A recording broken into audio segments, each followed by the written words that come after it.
spacecraft will lift off with 3 taikonauts on board. It's part of an effort to build the country's space station. That's right, and for the very first time, a female astronaut will visit the Tiangong, the orbiting core module of the space station. The crew will live there for 6 months. And a Long March rocket will send the ship into orbit. The Shenzhou spacecraft, which in Chinese means divine vessel, will dock with Tianhe, or heavenly harmony. And it will be China's 8th manned space mission. Another team of 3 taikonauts just returned to Earth last month after a 90-day stay on the space station. We'll get you more details as we move on this special coverage. For the latest on the ground, CGTN's Liu Jiaxing tells us more from the launch site in Jiuquan. Jiaxing, you were there back in June covering the send-off of the last crew on the Shenzhou-13 mission. You talked about a great vibe this time around the launch site. Tell us more. Yes, Zhongshi. Well, yes, it's the very same spot I came over here 4 months ago. So about 4 months ago in June, back then I saw the Shenzhou-12 cruise off from this Wentiange. It's also the crew quarters of Jiuquan Satellite Launch Center. Wentian means the quest into space. That shows Chinese ambitions to explore the universe. Right now, at any time soon, the taikonauts of Shenzhou-13 mission will come out and see us. So it's our only chance to see them in person tonight before they go on this mission. And right now, I can assure you a very great vibe here. We have spotted many more people here to see them off, than last time actually. So tonight, really, I feel so excited and honored to be part of this whole mission. And right now, you see this crew quarter. It was built in 2001 and was put into operation in 2003. So every astronaut of Chinese space history have left their signatures and even portraits here behind on the wall behind me. If you can see, every astronaut who has carried out their space missions, have their portraits here. We have Yang Liwei from the Shenzhou-5 mission, and Nie Haisheng back just returned from Shenzhou-12 mission, and of course later Zhai Zhigang, being the commander of Shenzhou-13 mission, will come out, and he's also Chinese first taikonaut to conduct the spacewalks. And the Chinese female taikonaut Wang Yaping will be the first female to conduct the spacewalks this time. So this is definitely a voyage with many firsts, and designated for China's space station program. China have pledged 11 missions for this program, and actually this one is the last one of this year to verify some key technologies, including the use of robotic arms and extravehicular activities. And crew quarters have already strengthened their training for the 6-month stay in orbit. 6 months is rather long for Chinese taikonauts, because it's unprecedented in China's space history, and also designated for targeted for women. They have already sent some items and special goods for Wang Yaping through Tianzhou-3 cargo ship to the China space station. So it's really exciting. Right now here on the spot, we can see the transfer van is ready to carry the taikonaut, to the launch pad. And later, anytime soon, they will come out from that door and walk towards us, all the way to the 3 microphones, and they will give a brief speech and then ask for the permission of departure from their superiors. So at this side, we can see all the people here to see them off, people from all walks of life. They are including students, researchers, staff of the space systems, and of course their superiors. And many people here will see them off. And also my colleagues of press on this side have been waiting for this moment for so long. They were here 2 weeks ago, and today they came here 3 hours earlier. So the band will also play the song to show their respect for the taikonauts. So later, I think the moment is coming soon, and we will give the stage to our prime crews tonight. Back to you, Zhongshi and Qiuyuan. Many firsts, great expectations, and our shared hopes this will be another successful mission. CGTN's Liu Jiaxing live in Jiuquan for us today. Thank you. And now we're standing by for that send-off ceremony. We're less than 3 hours to go till lunch. Let me now bring in my guest, Professor Xu Yansong, from the former director for international cooperation at China National Space Administration. Always a pleasure to have you on. So talk to us more about this mission as we wait for that brief send-off ceremony. There are some notable differences, right, when it talks to the Shenzhou-13 mission. When compared to the Shenzhou-12 mission, we've got a female astronaut on board. They're staying there for a longer period of time. How significant are those changes? Unprecedented, I would say. This is the first time that we're sending 3 crews together for half a year. Imagine that. You cooped up with 3 guys for 6 months. In that space. In that confined space, yes. And of course, that space can be extended, of course, with the upcoming construction of the new station. The fuselage is coming next year. Of course, that will be a bigger room. And this will be a renovation mission to them rather than a scientific mission. But of course, there are many things to do on space, and they have been well trained in the water tank, of course.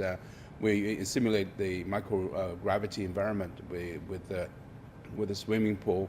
So they dive that, and for even EVA simulations and everything.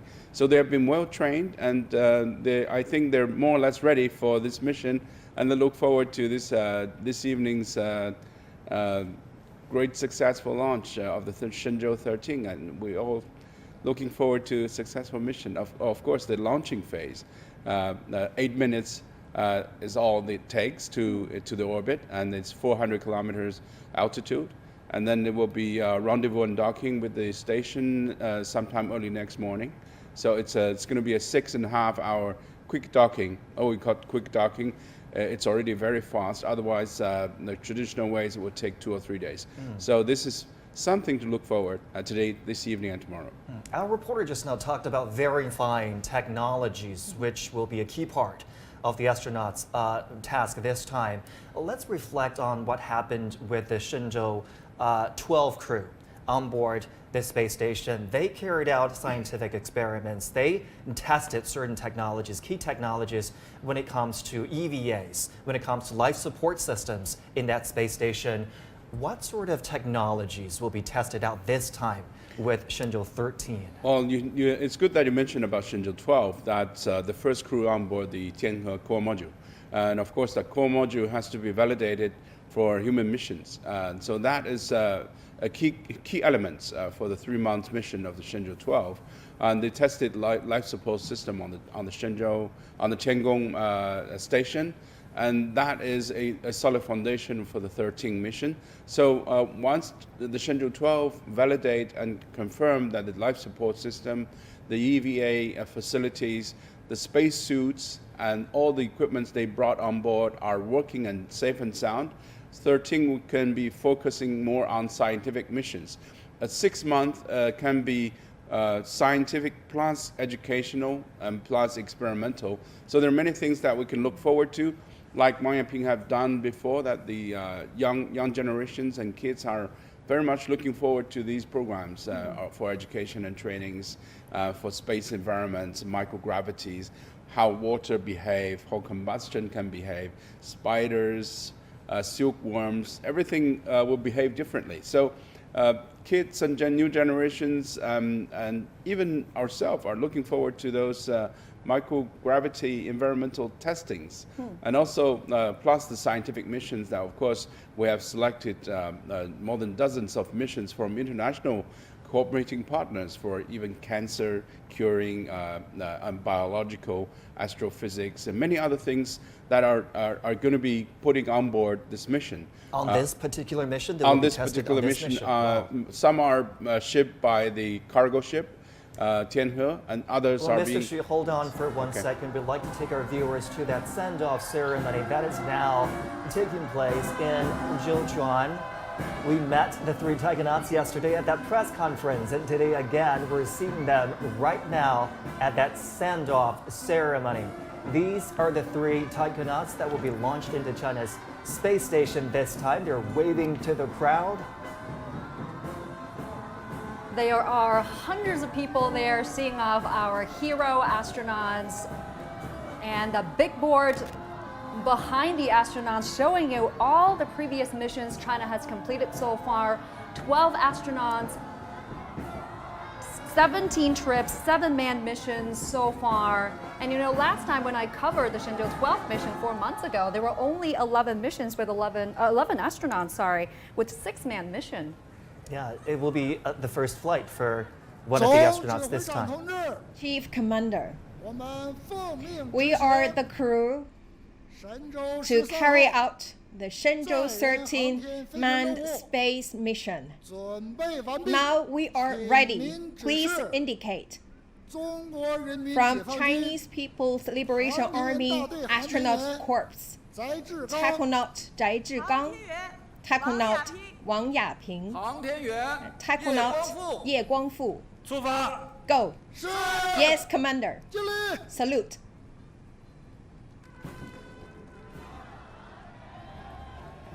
There you Now have they it. got the go-ahead to go for this mission. A little bit about the taikonauts this time. You heard from Zhai Zhigang, who is the commander this time. He commanded the Shenzhou-7 space mission in 2008 and was the first Chinese astronaut to conduct a spacewalk. A veteran space traveler. Absolutely, lots of experience under his belt. The female astronaut you see is Wang Yaping. She will be the first female astronaut to visit Tiangong, the orbiting core module of the space station. She's also China's second female astronaut. There you see the press corps, hundreds of journalists are there. Also seeing them off are, the ground staffs who work at the base, and their family members, military personnel. They're all there. Many of them actually participated in this particular mission. And the last astronaut on the crew, Ye Guangfu, he was an Air Force pilot. He was recruited as a trainee for China's Astronaut Center in 2010 and qualified to be an astronaut in 2014. Shenzhou-13 mission, this mission that we're witnessing today, will be his first space flight. So a mix of newcomer and veteran travelers. They make a great team. Absolutely. And now they are waving to the crowds, big smiles on them, looking confident. They will be hopping on that minivan, which will take them to the launch pad momentarily. Looks like they're all in good spirits tonight. And the weather looks pretty nice. I mean, the sky is quite clear. And Mr. Xu, how do you see this weather condition? Is it an ideal condition for the launch? Yes, we do see there's no strong wind and also no rain. That means that the weather conditions are very good for the upcoming mission. Of course, in 3 months, 3 hours, things could change, but I see there's no problem at this moment for the mission. And also the astronauts are dressed up in such a way that they're going to be in the capsule, and the shoes is only from the gate, from this gate to the capsule itself, and then the shoes will be removed. Outdoor boots. Yes, exactly, outdoor boots, and the boots is only for Earth. Only for Earth. They will get help actually taking the boots off before they enter the cabin. Exactly, and they will have a new, very clean boots, and for the mission. And for the launch. Because it's hard to maneuver, that spacesuit is quite heavy. Actually, how much do they weigh, the spacesuit? It's kind of clumsy, but the spacesuits are vary from different ones. This one, roughly 20 to 30 kilos. Wow. But with the space astronauts, EVA suits can weigh 100 A lot 100 more kilos. heavier, yes. So they're different. But once you're in microgravity environment, this is nothing. You don't feel it. Yeah, you don't feel it. But it's kind of clumsy once you're in it. So this is the suit for the takeoff, for re-entry. This is for intravehicular activities. Exactly. Once you're in the suit, you can even pressurize yourself and with a supply of oxygens and control of temperatures. but that's basically it. It's not for EVA and for others. So once you're in the station, you can dress up quite casually. But this is for launching and landing missions. And as you can see, it's all dark there. Why did they choose this launch window? Sometimes they leave during the day, in the morning, sometimes at night. Yeah, that's a very good question, because the station itself is orbiting about 400 kilometers above Earth. So it circles about 96 minutes per cycle. So that means in every 1.5 hours you see sunrise and sunset. But that varies with the apogee and perigee, because it's not a complete circle. It's like a elliptic shape. So you have to rendezvous and catch up with a precise timing of the of the Shenzhou-13 with the Tiangong. So that is a calculation of the orbit, the conditions, and the rendezvous timing, and as well as the overpassing of Chinese territories for TT&C purpose. So all of these are circles that you cross together. So this is the only window that is optimum. Yeah, it looks like the motorcade is moving its way to the rocket. It's a couple of kilometers from the stand-off ceremony to the site where that rocket launches. Roughly 7 kilometers. Yes. But they're going at a relatively slower speed, under the speed of 50 kilometers per hour. So it's going to be 10 or 15 minutes to get there. Why are they going at such a slower speed? Is there a particular reason? There's no particular reason, but I think it's in store for the quicker speed that they're going to be in once you're in the rocket. So they're going to be traveling at supersonic speed once they're on they it. don't mind. But take it slowly. It's make sure that there's nothing goes wrong. There's no need for hurry. The time is well planned, and there are schedules and procedures to follow, and personnel and staff and supporting staff to be there at the right timing. And also, this mission, of course, you can see that safety has been considered as a priority, rocket-wise and escape-wise. And escape-wise, there are many routes that the astronauts can escape. On the ground, in the first few seconds of the launching, and even at the final stage. So we see there are many safety precautions has been taken into consideration, in particular for the human missions. Rocket has to be human rated, and all safety has been considered as priority. Even this mission, Shenzhou-13 rocket, is a backup of Shenzhou-12. It looks like people are lining the streets as the motorcade moves to the launch site. A lot of enthusiasm, major cheering as the motorcade moves its way to the launch site. And we see some kids as well, kids who go to school here at the base. More people are coming to the streets, cheering for them.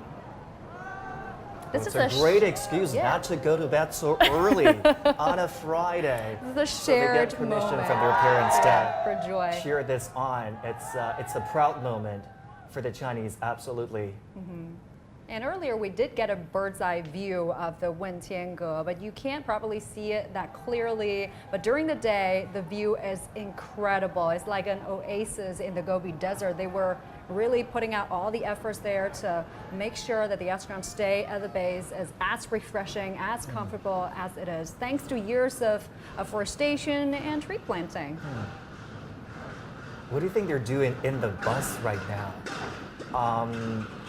There's a great view.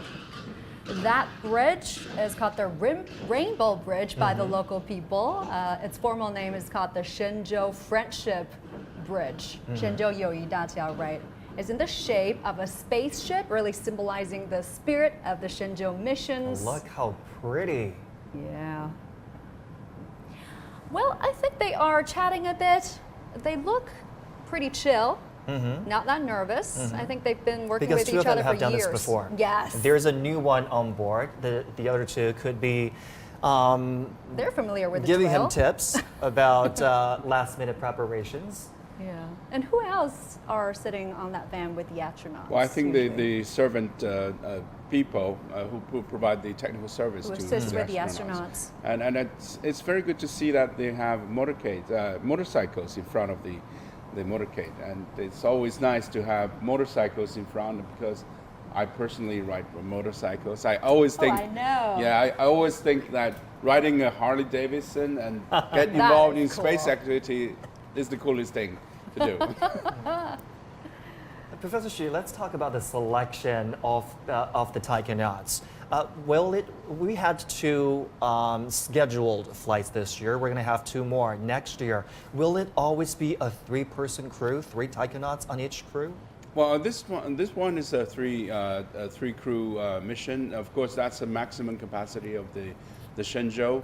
And of course, China is developing a new generation crew capsule that is capable of putting 7 people at the same time.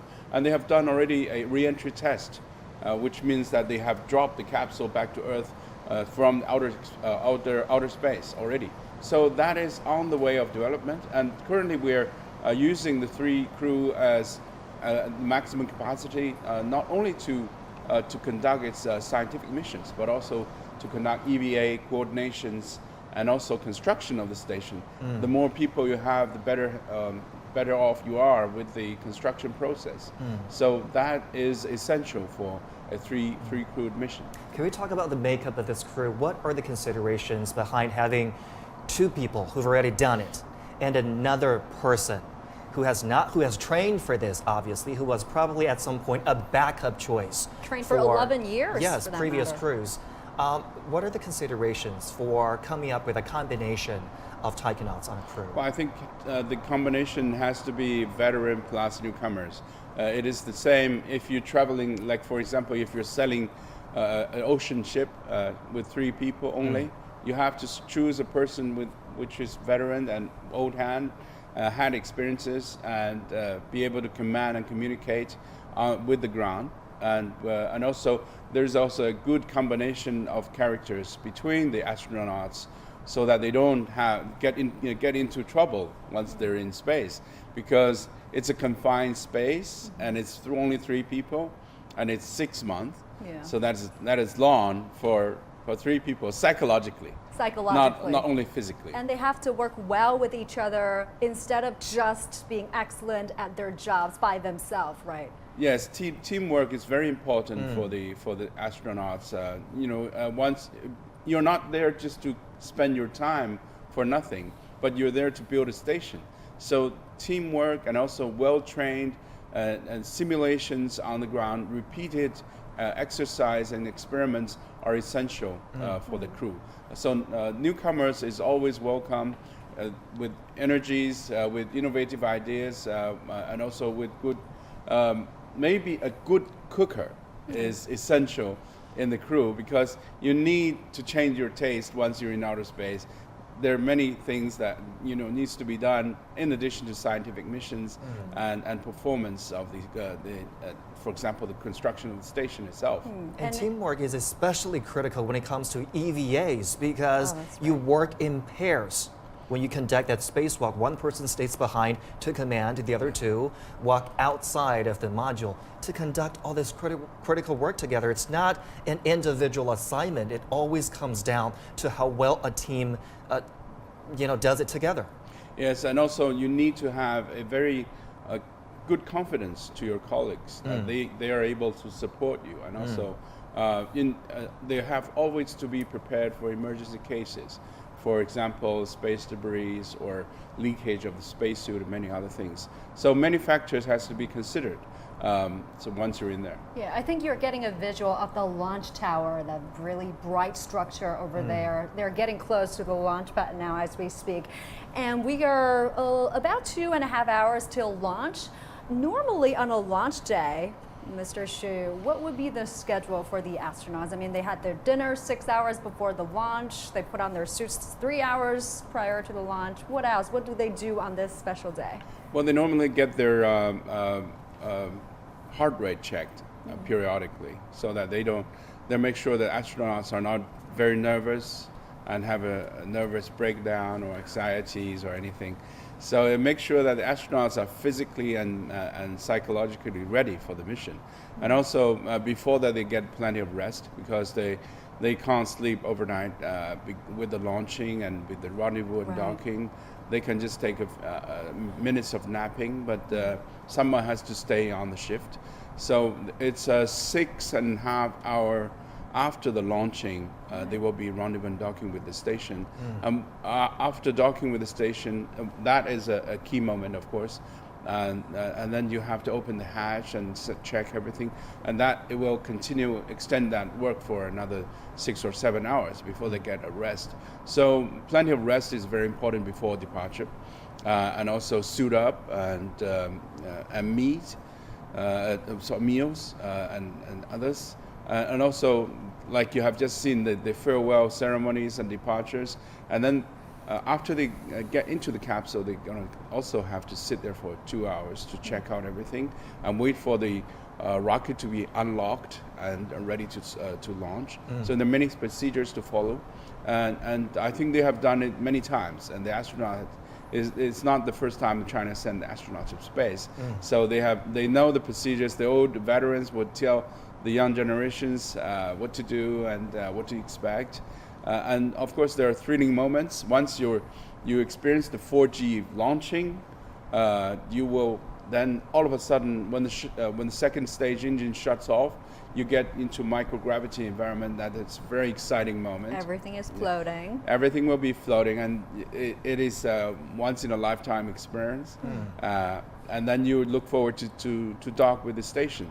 So that is something to look forward to, and of course they're excited.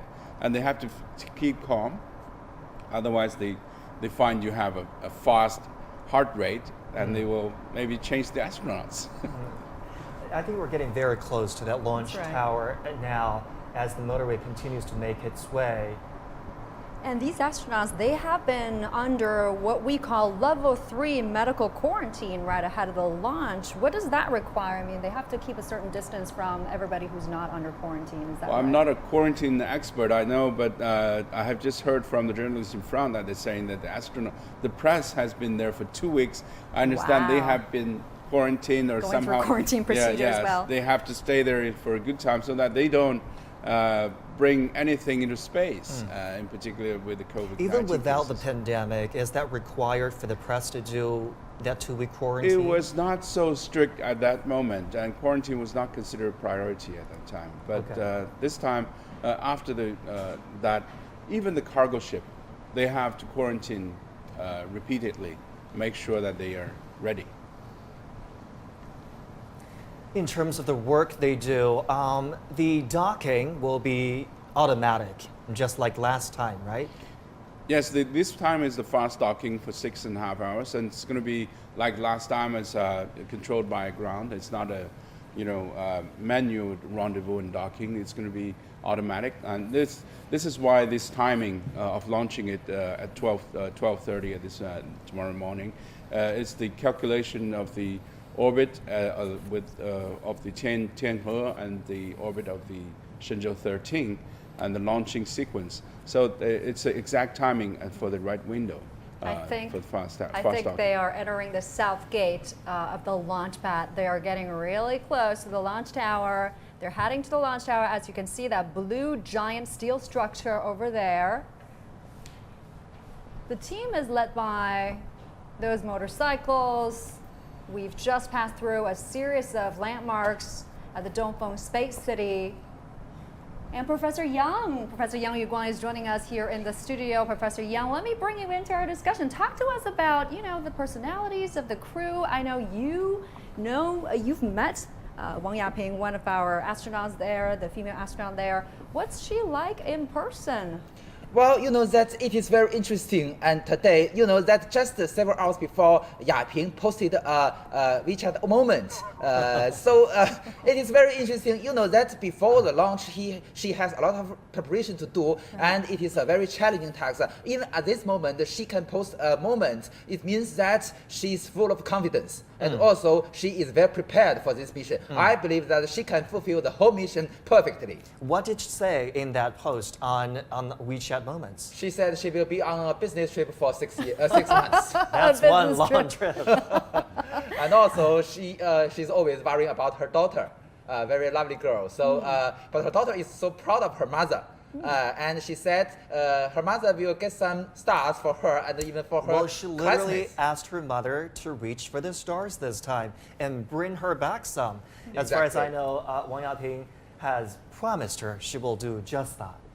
And that's a good point because there are so many myths, right, about female astronauts. Some say that traveling in space will affect ladies' reproductive abilities, but you know, both our two female astronauts, they are mothers, they have lovely daughters, they both gave birth after got back to the Earth. So that is not necessarily true. Well, you know, that's according to the criteria for selecting astronauts. The ideal female astronauts is those who have already married and also already have their kids. But it is not very necessary to have the kids. So, you know that as you mentioned, both our space girls, Yaping and Liu Yang, have, when they came back to the Earth, and they have very healthy daughters, both of them. So, in the future, also, because you know that the Yaping and Liu Yang belongs to the second batch of China's astronauts. For the third batch, we will also have scientists and engineers. Also, I believe there are female astronauts there. So I think that's the criteria. I think the crew has arrived at the site. They just got out of the bus and are making their way to the launch tower. They will ascend apparently to the 9th floor. Is that correct? At the launch tower, and will enter. Exactly.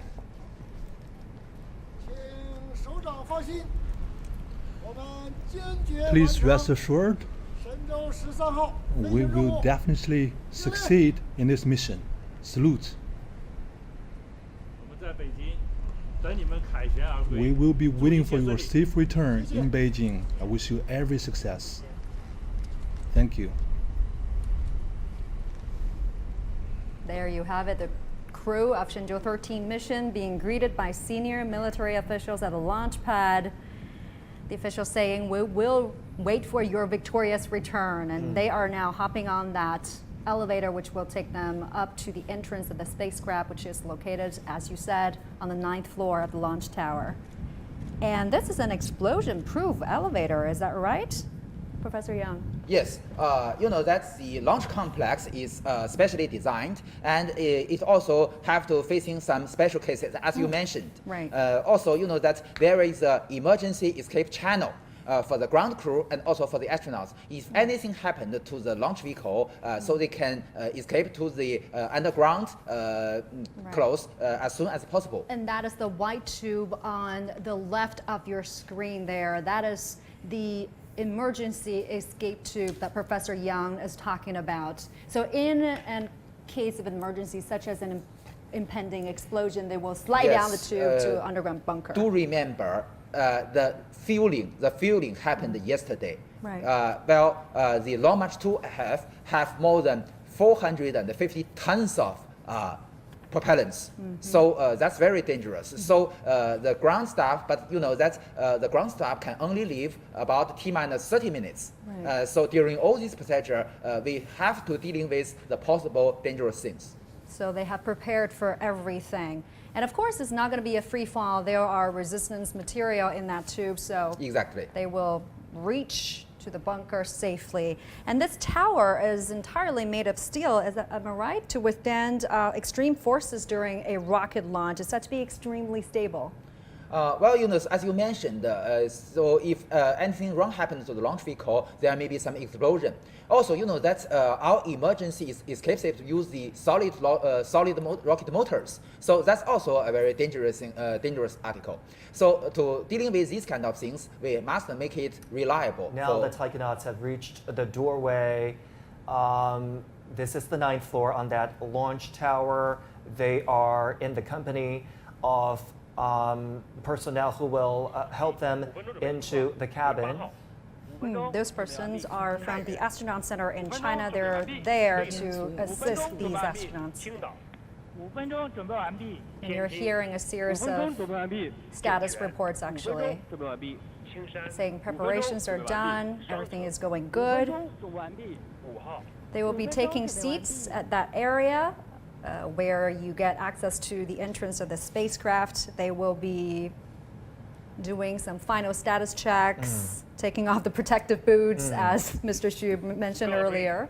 The earthly boots. The earthly boots. And that's exactly what they're doing right now. They'll be sitting down and with the help of the service personnel. And taking down the boots. you see those smaller cases, right? Those portable ventilation units. These astronauts are not using that this time.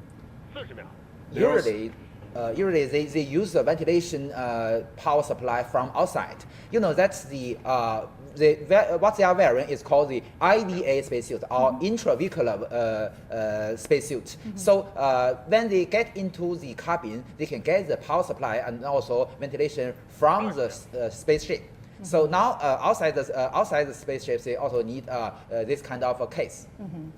Are we also getting visuals of inside the capsule? Right. On your right are the inside of the capsule. The upper right is showing you the orbital module. The bottom right is showing you the re-entry module with 3 seats.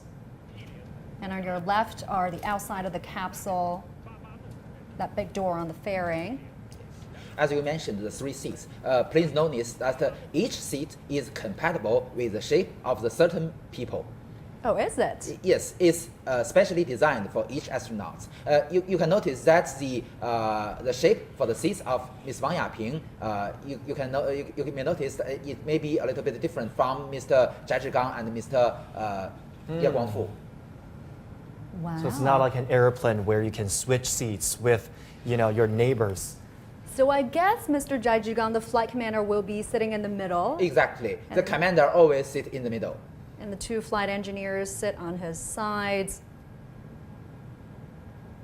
Which orders will they be going into the capsule usually? Well, at least we can confirm that Mr. Zhai Zhigang will be the last one to entering the capsule, because you know that he is the commander, he should sit in the middle, and he must be the last one.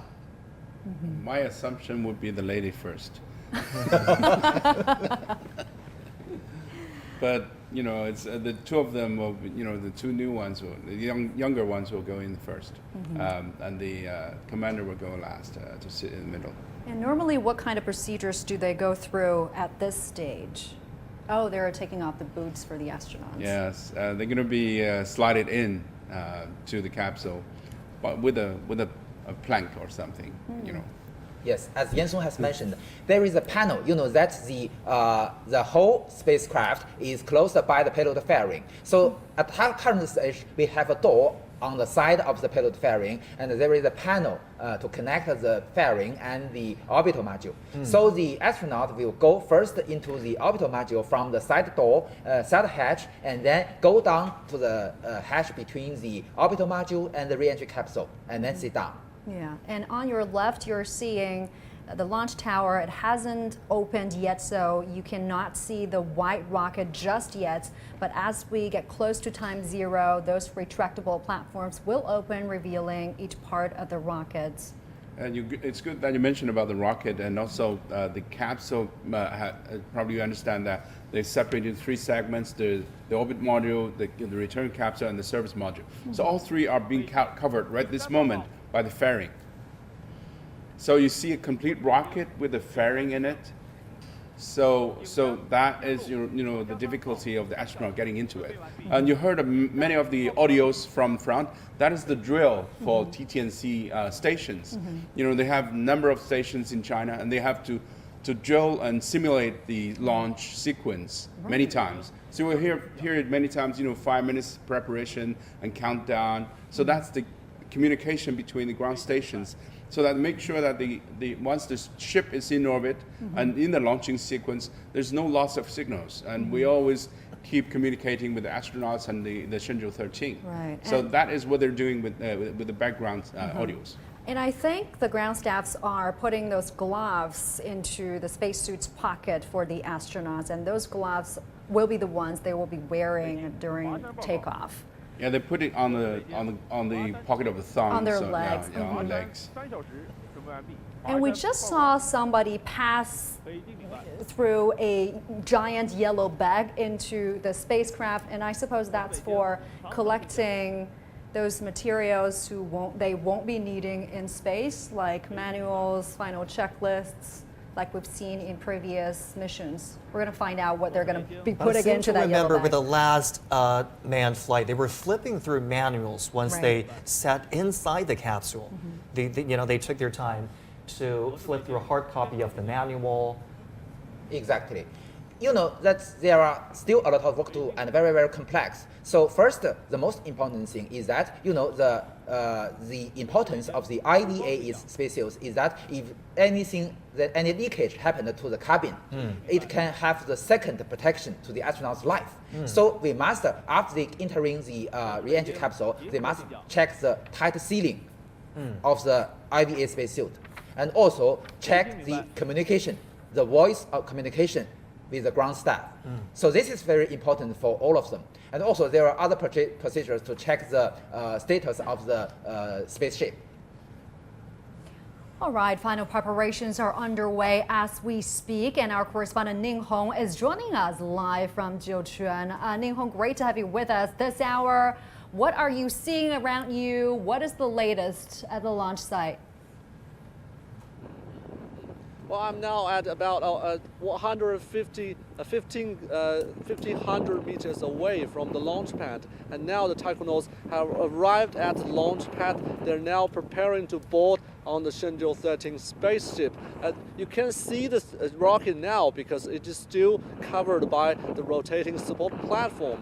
And after the taikonauts boarded on the ship, and the platform will start to open one by one from top to the ground. And we are now approaching the two-hour countdown.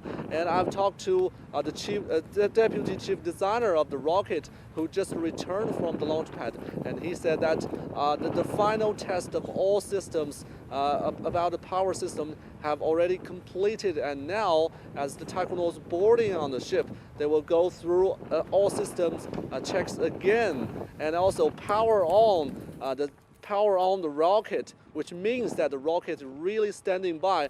The weather here is a little bit windy, but according to weather report at the window, that's about 23 past 12 o'clock.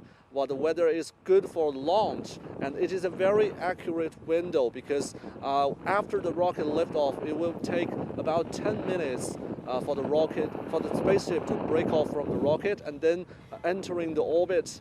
It is a near Earth orbit, about between 200 kilometers to 356 kilometers above Earth, and then it takes another 6 hours for the spaceship to docking with the space station.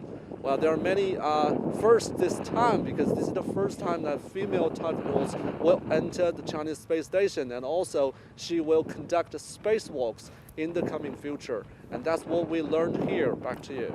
Ning Hong, it's Zhongshi in the studio. Let me ask this one, if I may. We've been looking at live pictures of the taikonauts' final preparation before they enter the capsule. They do look cool, calm, collected.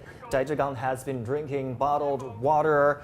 A lot of the things are very similar to what we witnessed with the Shenzhou-12 crew last time in June. You've been talking to ground staff there in Jiuquan. You've been talking to key engineers of this particular mission. Is there a sense, because we successfully launched the mission in June, this is just a couple months away, there is an increased confidence level with everybody, with ground staff, with engineers, with support staff, with the taikonauts?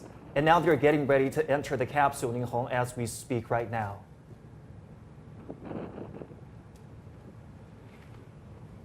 This is Ye Guangfu. Apparently, the newcomer is going into the capsule first. And not lady first, apparently this time. He was waving to the camera before entering the capsule. This is the orbital module. They're helping him getting in. It's a little bit hard to move and walk in that heavy spacesuit. This is the hatch connecting the re-entry module and the orbital module. He's going to slide into the re-entry module. Yes. And let's find out which seat he will be taking. And you may notice this is a camera in the orbital module. You can see a lot of packages. So these are the objects needed for the independent flying during this phase, the food, supplies of the astronaut, and also some of the some of the equipment for the scientific research experiments. And also there are their private belongings. He first landed on the middle seat and is now making his way to the seat on the left. So he is sitting closest to us. This man has been under training for 11 years, but this is his first trip. There you have it. Ms. Wang Yaping also waving to the camera. She is the second to go in.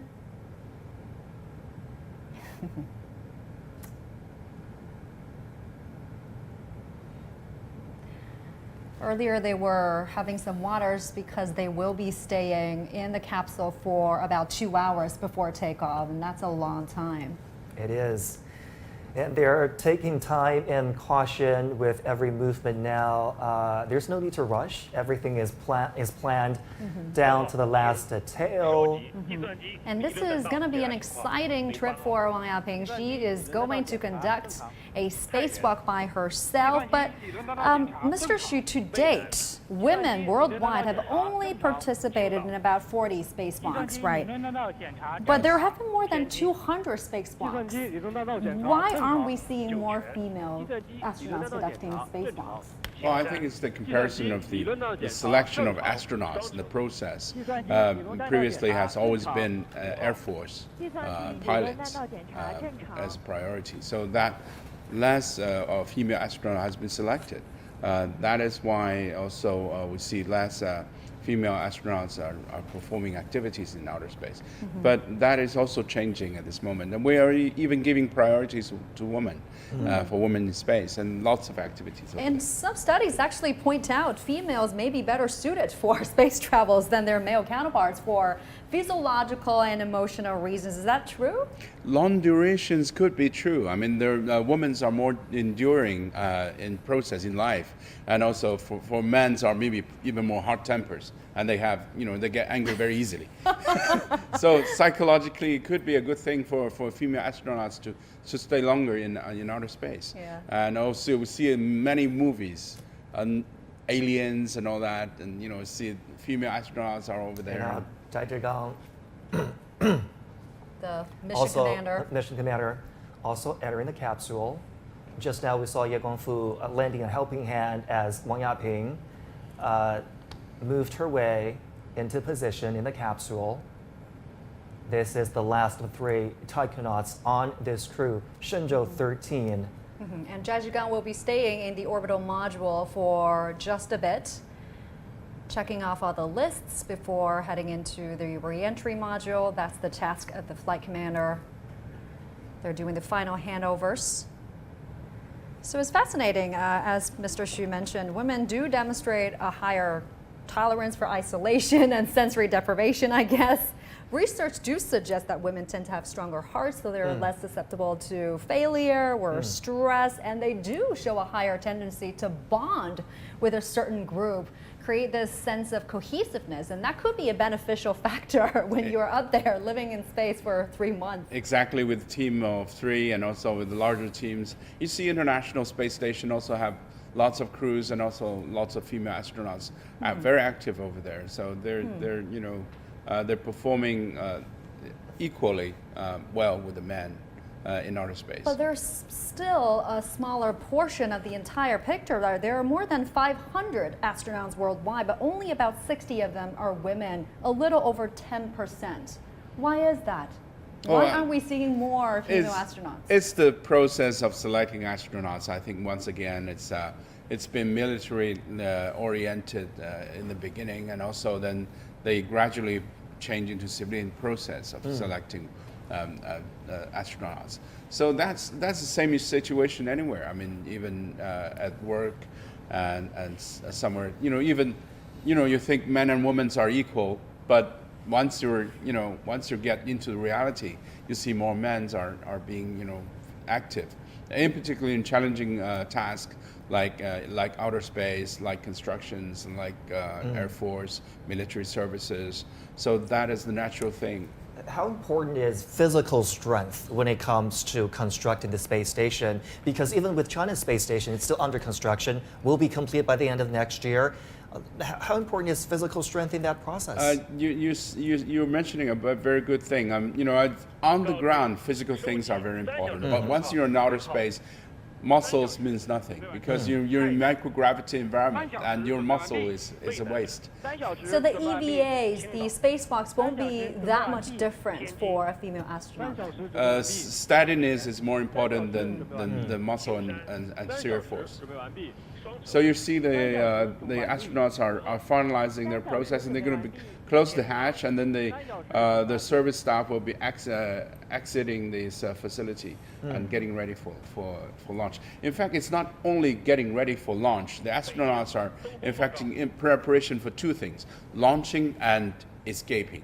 So they're constantly in their mind that they're ready to escape at any moment in case of dangers, and with a command, with a single command, they can escape at any stage.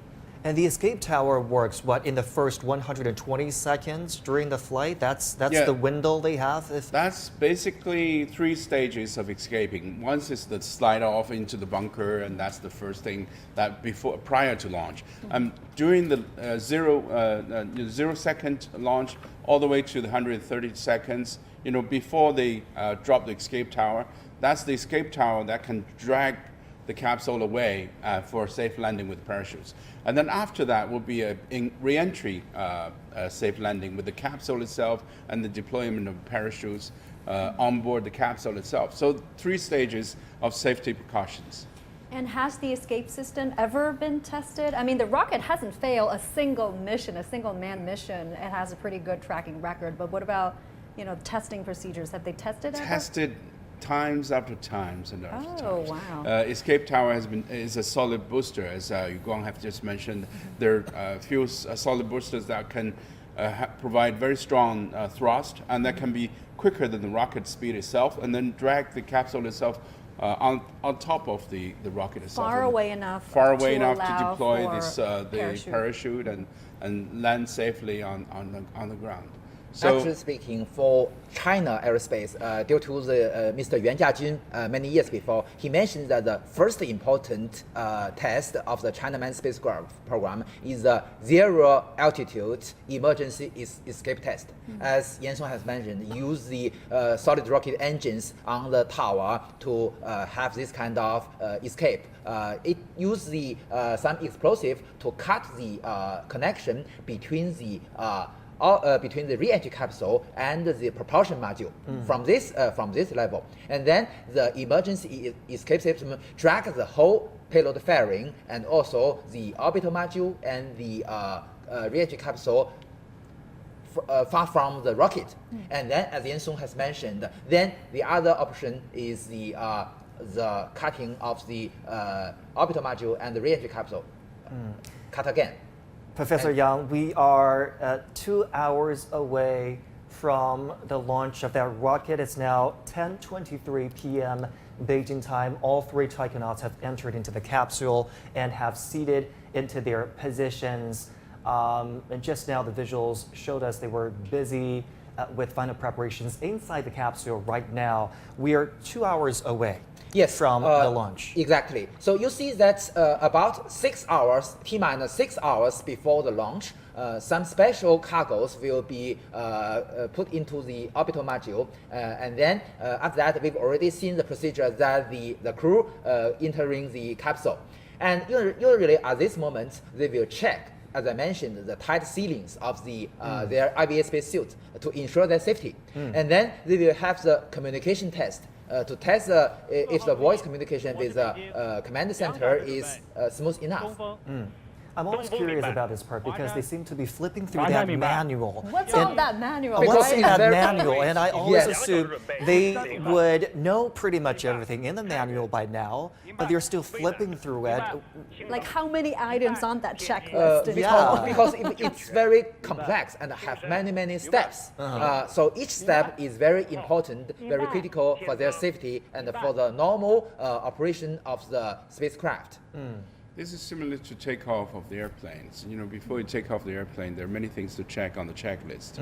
First, you'll have to open the flaps, and you have to make sure the engine is running well, and the communication does well, and also passengers on their seat, and safety sets have been secured and everything. So that is like a pre-flight list. A to-do list of some sort. list. And then, at every moment, you have to do the right thing.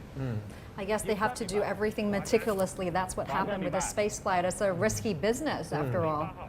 And they have sufficient time to do it. 2 hours is a lot of time to check off a lot of items on the to-do list. I'm sure they have all the list in their mind already, but they have to need it physically. So what can we expect in the next 2 hours? Their face shields are still up. They're not strapped in yet. They can still move freely in the capsule.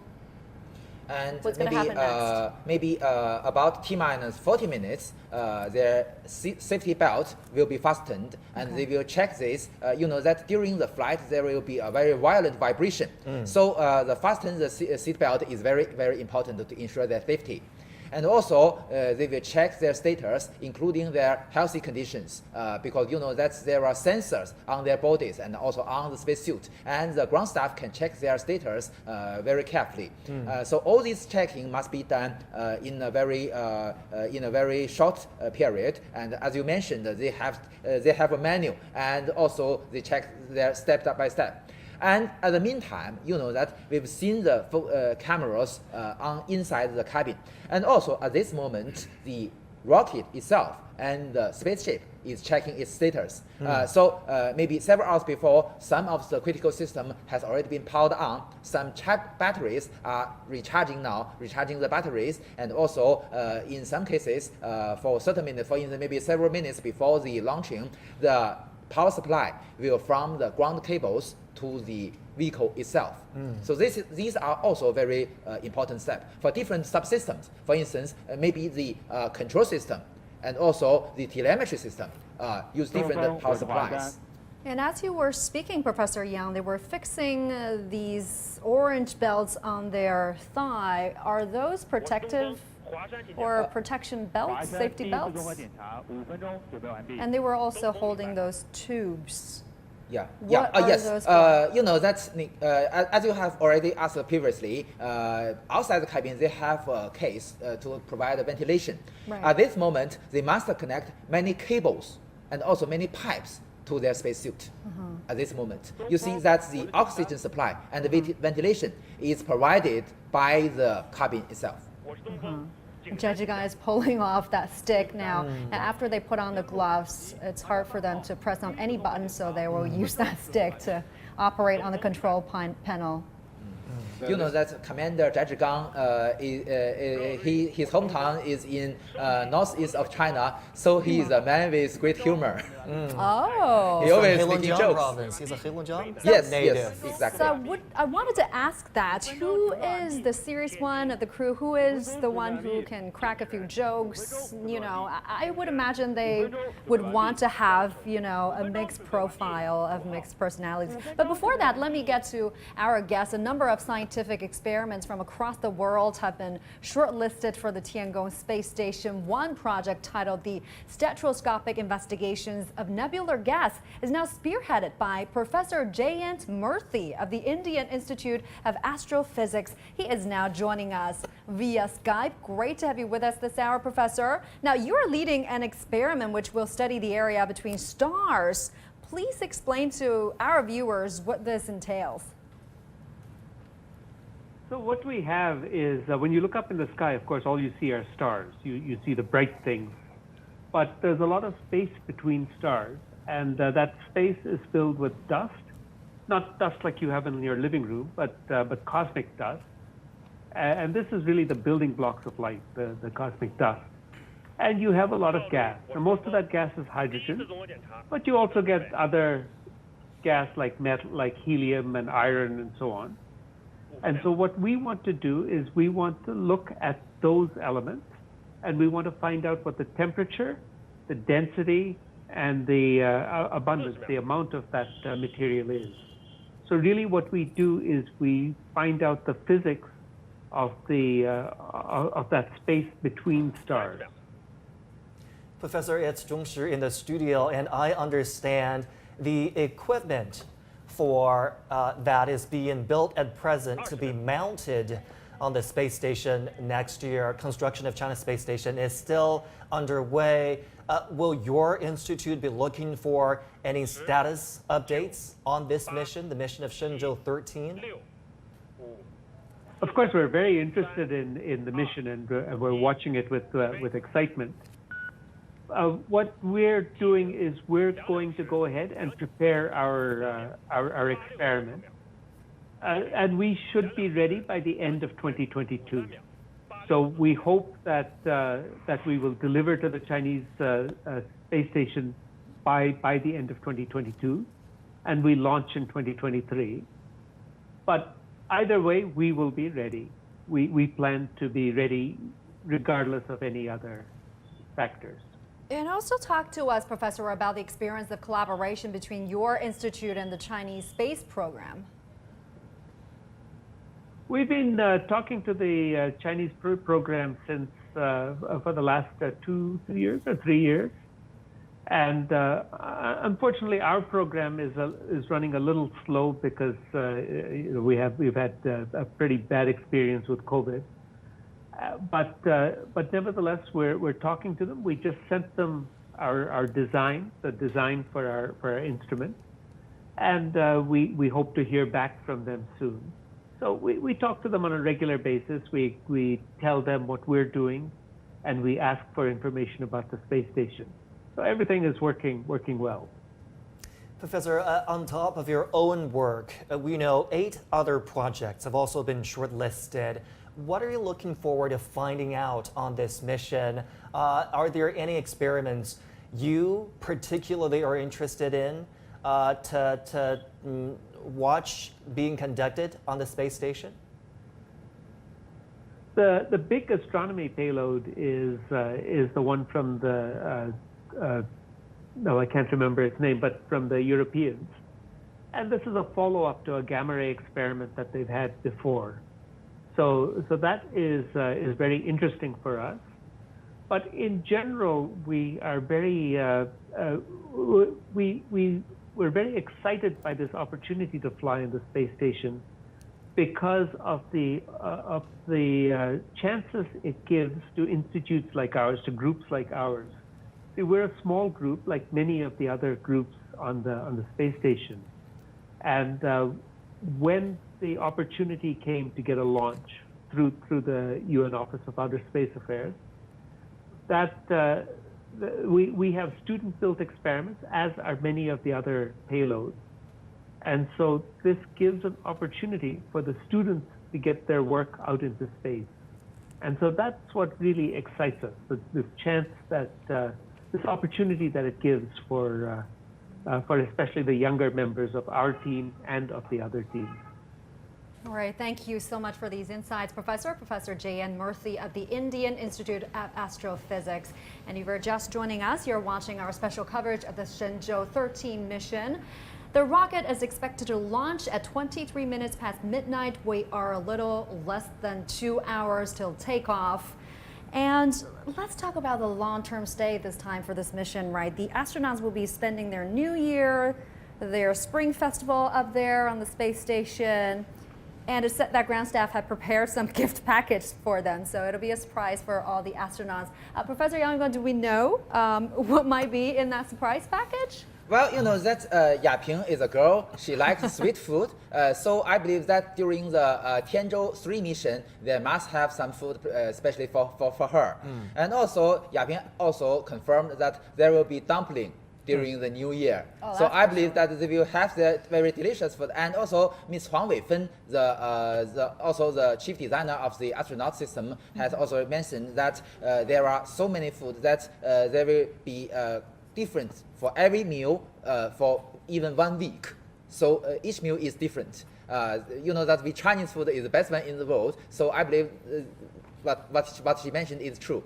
And also, you know that the 3 astronauts come from different places. Mr. Ye Guangfu comes from Sichuan province. I believe that he prefer the spicy food. So I think there are also some food for him. Yeah, with the last mission, we already had a variety of foods for the taikonauts. Kung Pao chicken, they have apples, a lot of fruits. 鱼香肉丝 fish flavored pork slices. I love it. So the work might be hard, but they don't have to do it without tasty food. You know that these food are specially designed.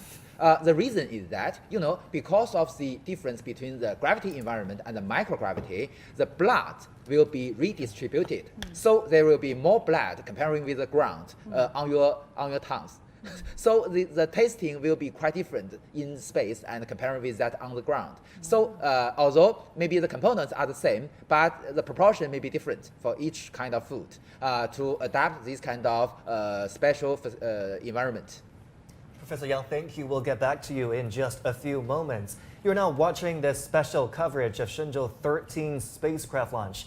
It's part of China's efforts to build its own space station by the end of next year. That's right. The 3 taikonauts will head to the core module of China's space station known as Tiangong, which was launched back in April. They will spend 6 months up there building the space station. And Shenzhou-13 is part of China's efforts to complete the building of a space station set to be completed by the end of next year. Our Gao Yiming looks at what to expect. The building of the Tiangong space station is a lengthy and difficult process. Altogether, it involves 11 different journeys into space, 4 crewed flights, 4 cargo flights, and 3 to set up the actual parts of the space station. A logistical monster, but a good start is half the battle, they say, and China has certainly managed that.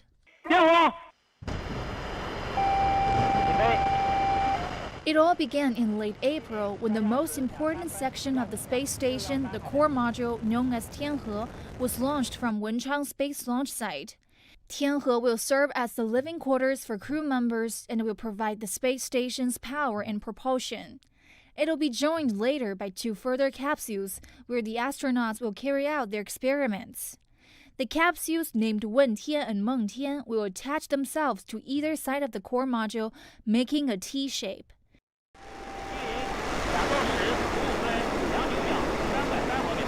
Exactly 1 month after Tiangong's launch, Wenchang was a hive of activity once again. It was time for the first shipment of cargo on board the Tianzhou-2 spacecraft to be launched. With nearly 7 tons of cargo, it marked the debut for China's space station cargo transportation system.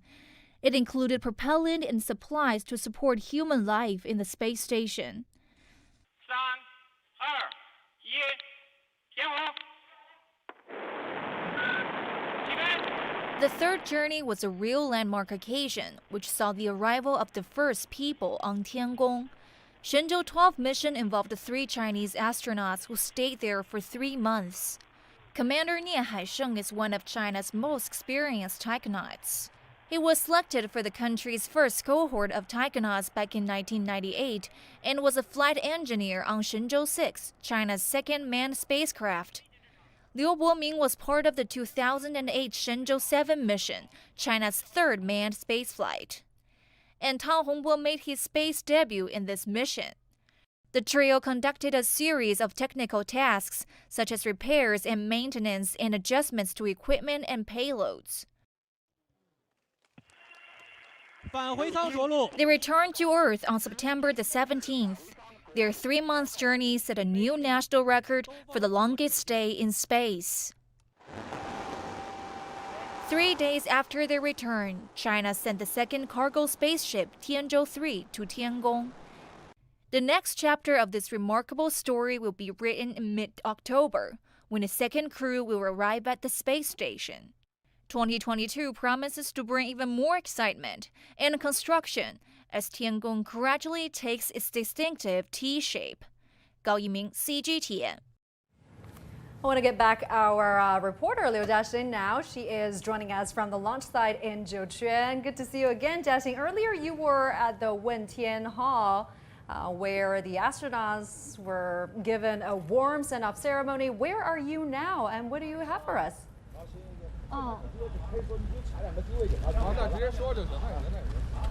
Jiaxing, can you hear me? You got me? Okay. Oh, yes. Talk to us. What are you seeing? What do you have for us now? Okay, yeah. So it'll be the second second space mission with the taikonauts on board this year, and it's also the last mission of China's space mission to verify the key technologies of the space station. Right now, we are at the launch site of Jiuquan Satellite Launch Center. The temperature here is 8 degrees Celsius.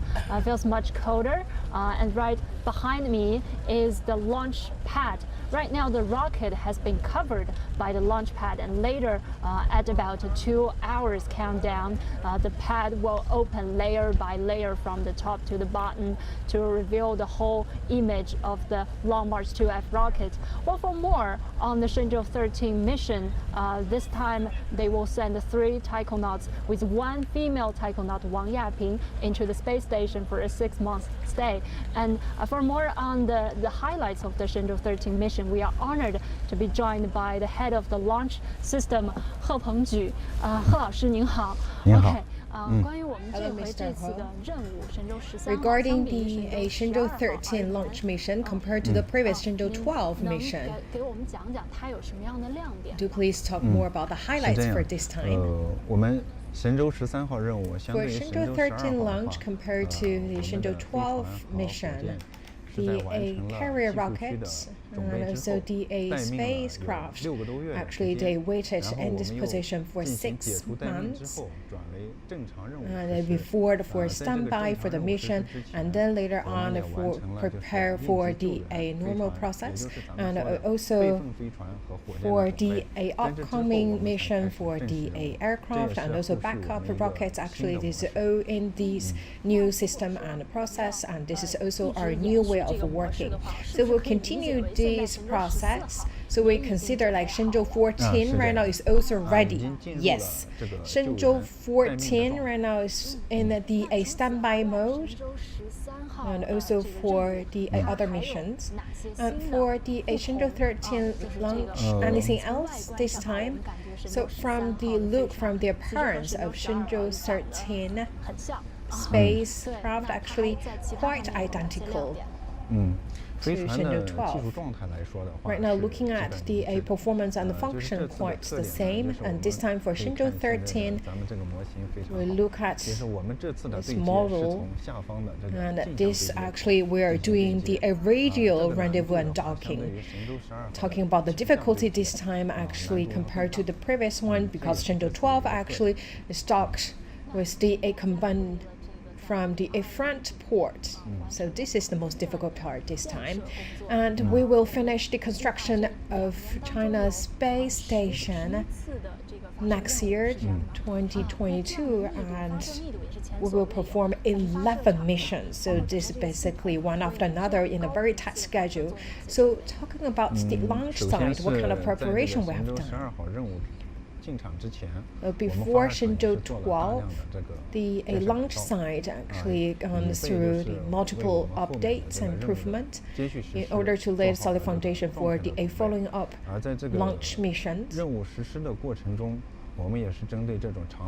And for the tight launch mission, we had a quite firm team to make sure that we have the same team to carry out the whole mission.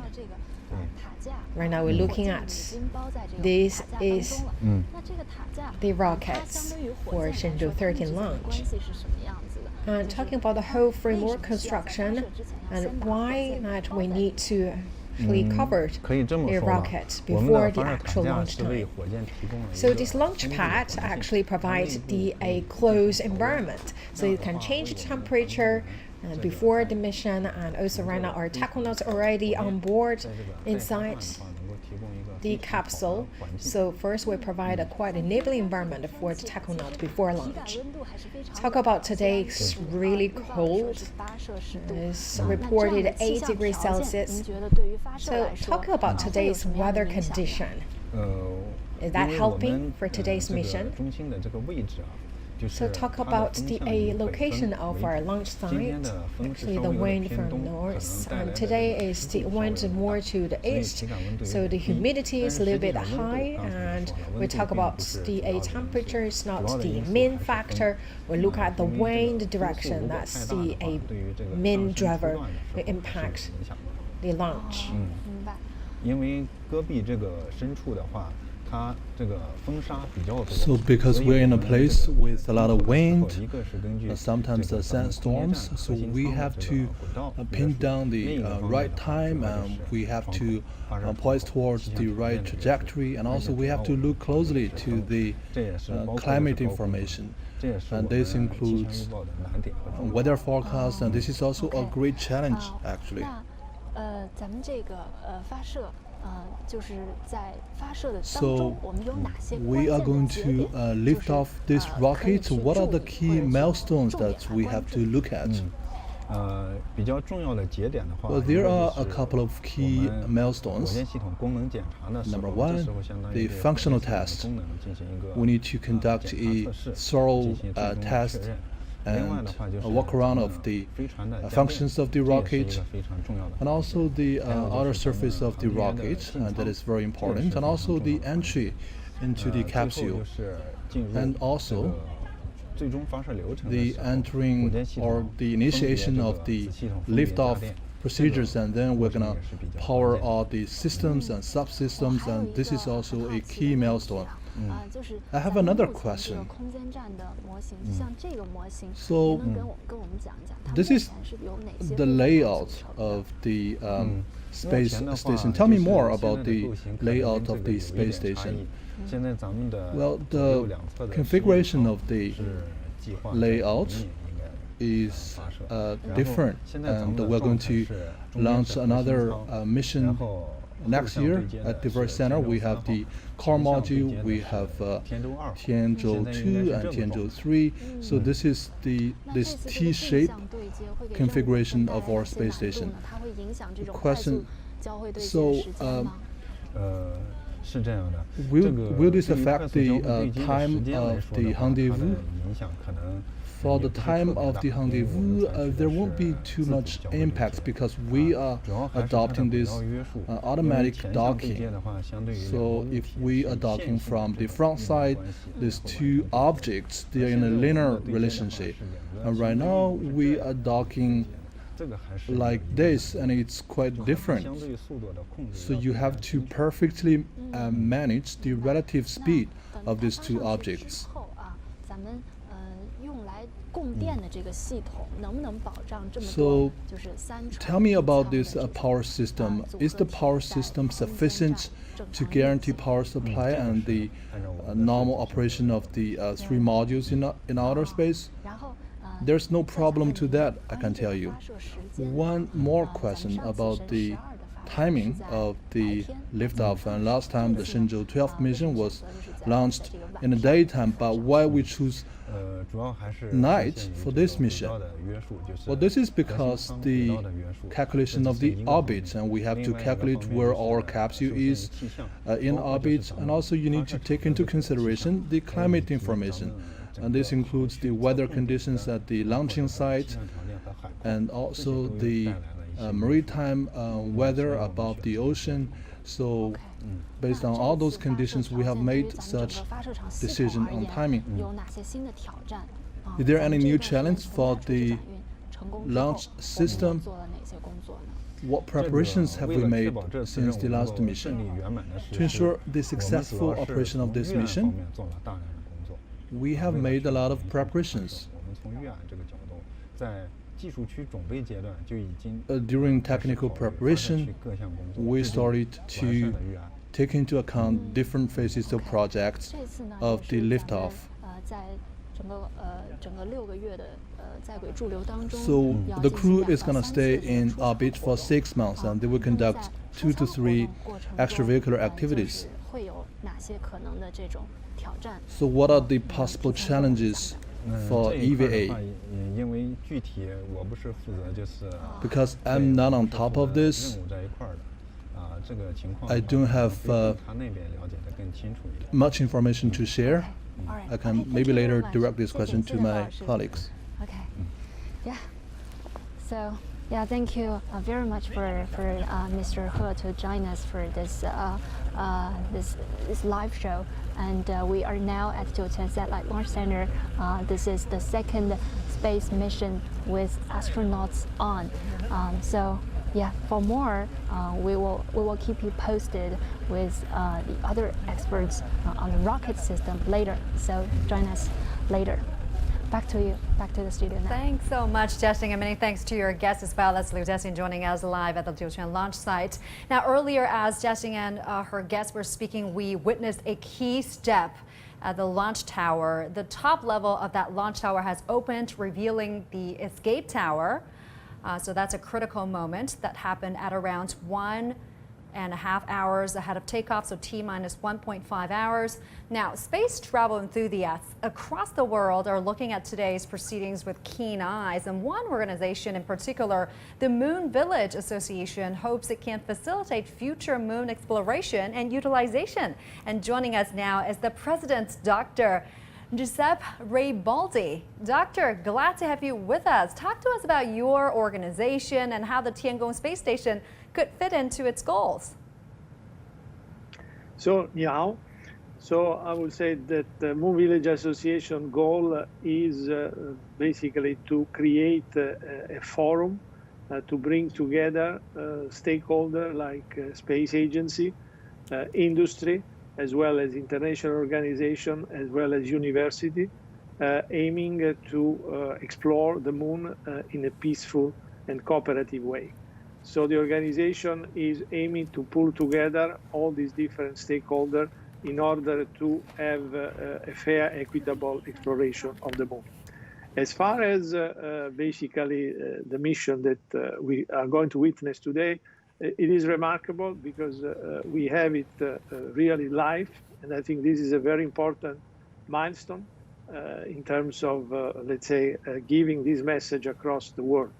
The Chinese space station and the launch that we are witnessing is a major milestone in the direction of global international cooperation, because this is opening up the Chinese space station in a similar way like International Space Station did more than 20 years ago to international collaboration.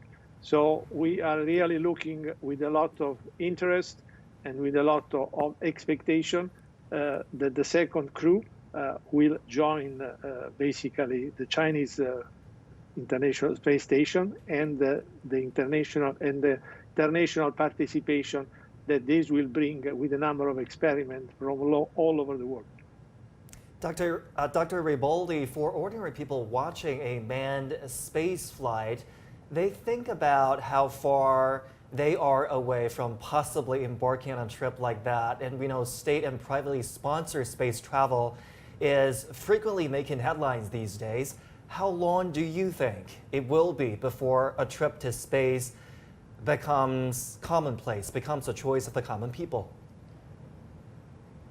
Well, as we all have been witnessing, space tourism, it's opening up, I would say, this year with the first launches of Virgin Galactica as well as Jeff Bezos' New Glenn. So let's say the kind of space tourism is coming up. Of course, the cost is still extremely high, but as it was for the, let's say, airplane travel quite a number of years ago, this has been only for few people. In the case of space, there are at least two, if not three, critical issues. One is the cost, but the cost, we are extremely, let's say, hopeful that with the increasing number of, let's say, potential customer as well as technology of full reusable system, the cost will come down. So the one of the critical issues is that going to space and going to orbit, those 200 kilometers, is subjecting the body to strong, let's say, environment. So this, I'm afraid, is not going to be like for an airplane, let's say, trip. Is still going to be, at least for a while, something that is going to be for people which are fit. But I think is a very first important to bring people close to space. And Now it's almost T-minus 90 minutes for Shenzhou-13 mission as we speak. All the astronauts are strapped in the returning capsule of the spacecraft. Now, Dr. Ribaldi, your organization emphasizes the collaboration between the public and private sectors, right, as well as different countries. Is this feasible?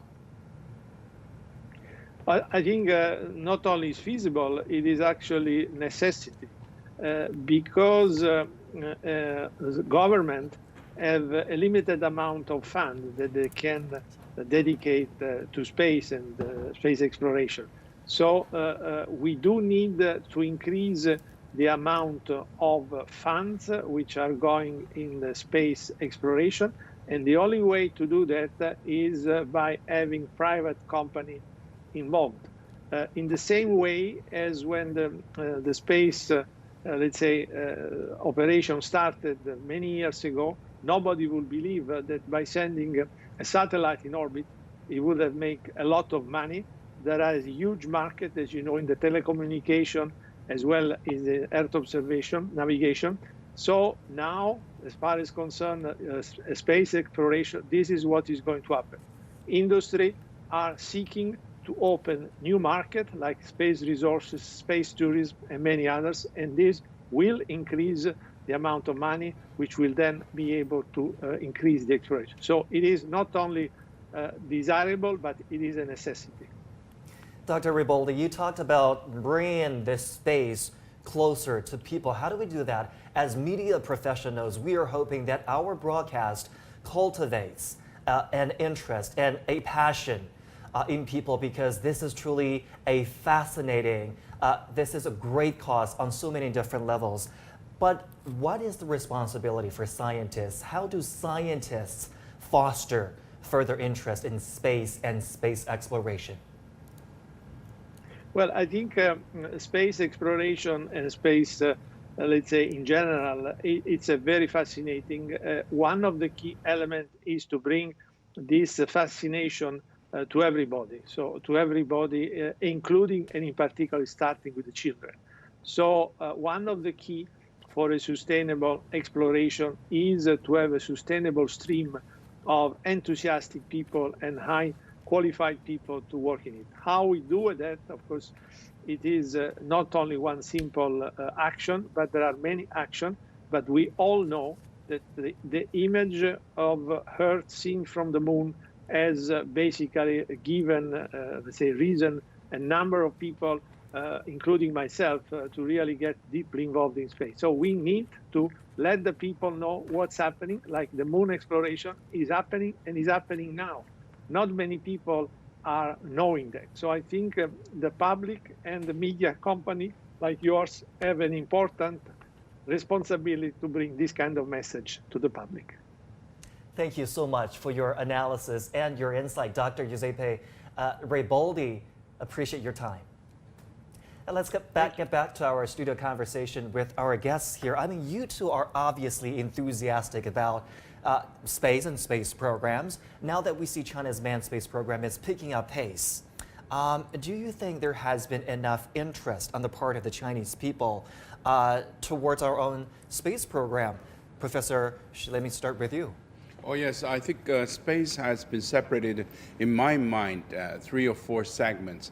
The first segment, of course, is satellite technologies, launch vehicles. You know, we launch satellites, what we call navigation, communication, and remote sensings and scientific missions. And all of these are one scenario. So you have a near-Earth orbit scientific scenario for communications, weather forecasts, meteorologies, and many others. And this is for support of the day-to-day life in our people. And you don't feel it, and you take it for granted. So once you switch it off for one day, you feel it. You know, you don't have navigation, you don't have weather forecasts, you don't have telephone services and all that. So that is very important backbone for space programs. And second segment is the exploration program projects. We call lunar missions and Mars missions, Chang'e mission, and Zhurong, and many other missions that we have put into Moon and Mars. And that is more what we call robotic missions to outer space explorations. And third is our manned missions that we're seeing today, Shenzhou-13, ready to be launched, and came all the way from Shenzhou-5 Now we have manned onboard missions, and also we have these manned missions are more inspiring to the populations. You know, we have man in outer space. That is very inspiring and very, you know, make Chinese very proud and make the public very aware that we have a space program. You know, that is the key element of the manned mission. And also, I think in the future, we don't want to exclude the possibility of merging robotic missions with the manned mission. For example, we set a step on the moon in 10 or 15 years. That is not a impossibility, because we have matured our technology so much in the Chinese space station and in the Shenzhou missions, and also in our robotic exploration of the moon. So there's possibility in the future. Professor Yang, I know you are always on the lookout to make your passion known to people about how much you're interested in the space program, because this is your line of work, but you're also welcoming more people to get to know our space programs better, to take an interest in what so many people have dedicated their lives for. Well, you know, I always think it is my duty. It is the duty of our space sector to let the public know the importance of the space activities. You know that, as Yan Song has mentioned, our navigation satellites, our communication satellites, our Earth observation satellites, all these satellites can serve the national economy directly, and we can get direct returns from these kind of space activities. But for the exploration, either the manned space programs or the deep space explorations, all these are usually the returns are indirect. So we must let the public know that although there are also some direct examples, for instance, the diapers for the babysitters and also the non-stick frying pan, these are direct transformation, and also the dried vegetables. These are some direct transplanting of the technologies, but most are indirect ones. It needs a lot of time, and also we cannot see that directly. Or there's a major movement there. I think they're preparing to close the hatch of the re-entry module. Is that happening right now? They were taking some pictures, documenting everything, of course, but they will have to first close the hatch of the re-entry module, then the door on the spacecraft, on the fairing. Right? Yes, the sequence, what you mentioned, is correct. So the first one is to close the hatch between the orbital module and the re-entry capsule, and then close and seal the side hatch of the orbital module, and the last one to close the panel on the payload fairing. And also, you know that during this procedure, there are also many other steps. For instance, to control the atmosphere inside the cabin. You know that the ventilation and also the provide the oxygen to the astronauts, and also the thermal control is very important. Right. Usually, in a certain step of the counting down sequence, we designed a time point. At this moment, we switch the status of the ventilation system, the thermal control system, and so on. So air tightness is crucial there. Yes, it's the most crucial one. You know that the disasters do happen before. During the Soyuz 11 mission, because it is the first mission to a space station in human history. They stayed there very successfully for 23 days. But during the re-entry, because of the malfunction of a valve, so there is a leakage of the air of the cabin. So because you know that at that moment, the Soviet Union cosmonauts did not wear IVA spacesuit to save the mass, and they lost their lives, and very, very painfully. Yeah, that's disastrous. You could never get things back from there.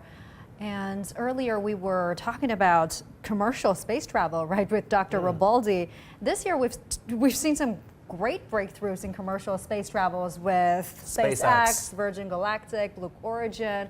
Does China have similar plans, Mr. Xu? Well, we do have space sectors, and we, you know, I've been using TikTok many times, and we saw many good news. Even the good news that one of the private sector's reusable rocket has been successfully airlifted into 100 meters and then safely landed back. So it's similar to the SpaceX, Elon Musk, you know, Falcon spacecraft, you know, rocket system. So they are able to land safely back to the ground. So the private sectors are doing a lot of experiments. We do have rocket private sectors. About 6 or 7 companies are competing and making rocket and rocket testings and rocket launches in private sectors. But those are not human rated. What we're talking about, Virgin Galactic, you're talking about Blue Origin, those are, passenger, like space tourism, including SpaceX, they send 3 astronauts for space tourism purpose. Right in China, at this moment, we're still focusing on satellite launching capabilities. So those rockets developed by these private companies here in China, what will they be used for satellite? But will they be included in government-led campaigns, space programs, or they will be fully funded by private company missions? At this moment, the private sectors are fully funded by private sectors.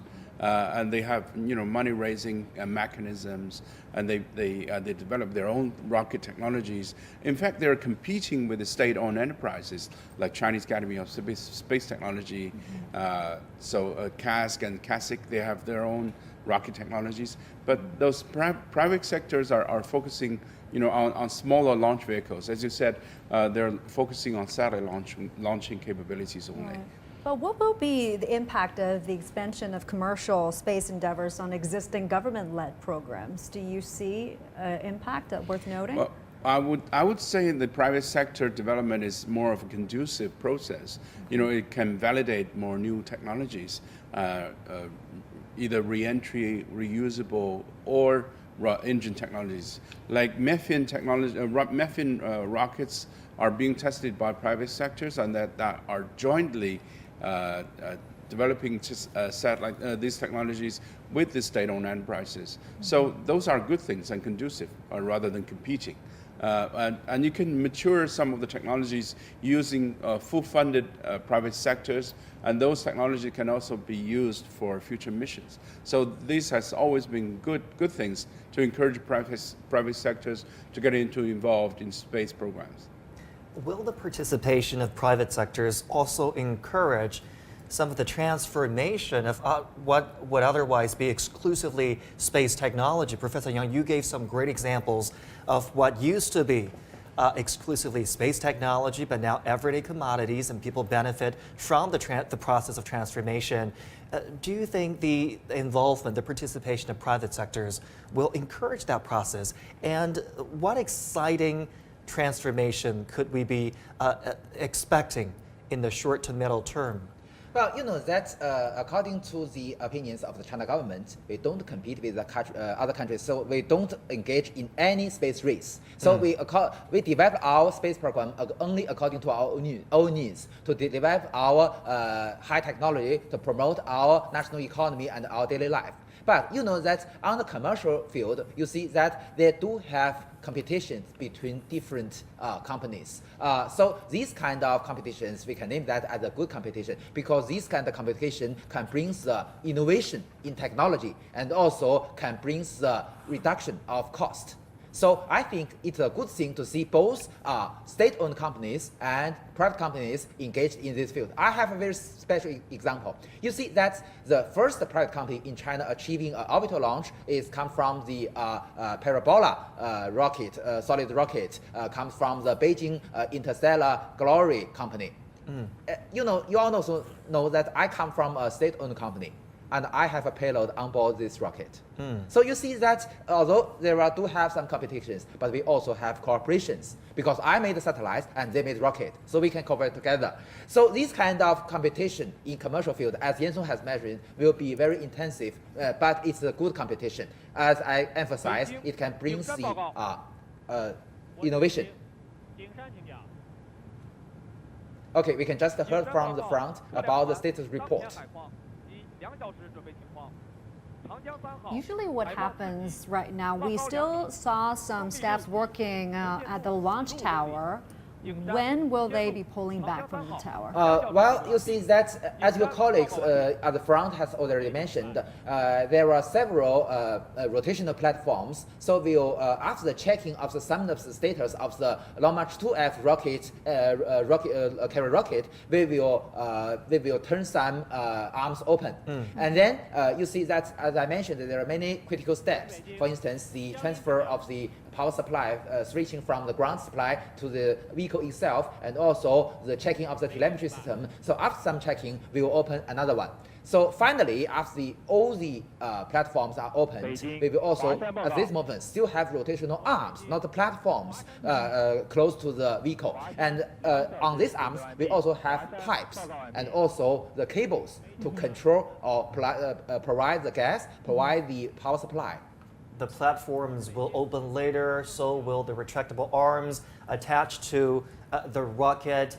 Now, as the current vehicle for China's manned missions, the Shenzhou-13 spacecraft is generally seen as a continuation of its predecessor, both in terms of appearance and functions. But there's one key difference, as CGTN's Liu Jiaxing explains. China plans to launch 4 manned spacecraft during the 2-year construction phase of its new space station. They're called the Shenzhou-12, 13, 14, and 15. The 4 ships from Shenzhou-12 to Shenzhou-15 are basically the same. This is the principle of our design. If the ships are different from one another, the ground control can be confusing. We want the ships to be stable. Basically the same, but there are subtle differences, as engineers learn more from each mission. Insiders say the Shenzhou-13 spacecraft has an eye-catching new docking method.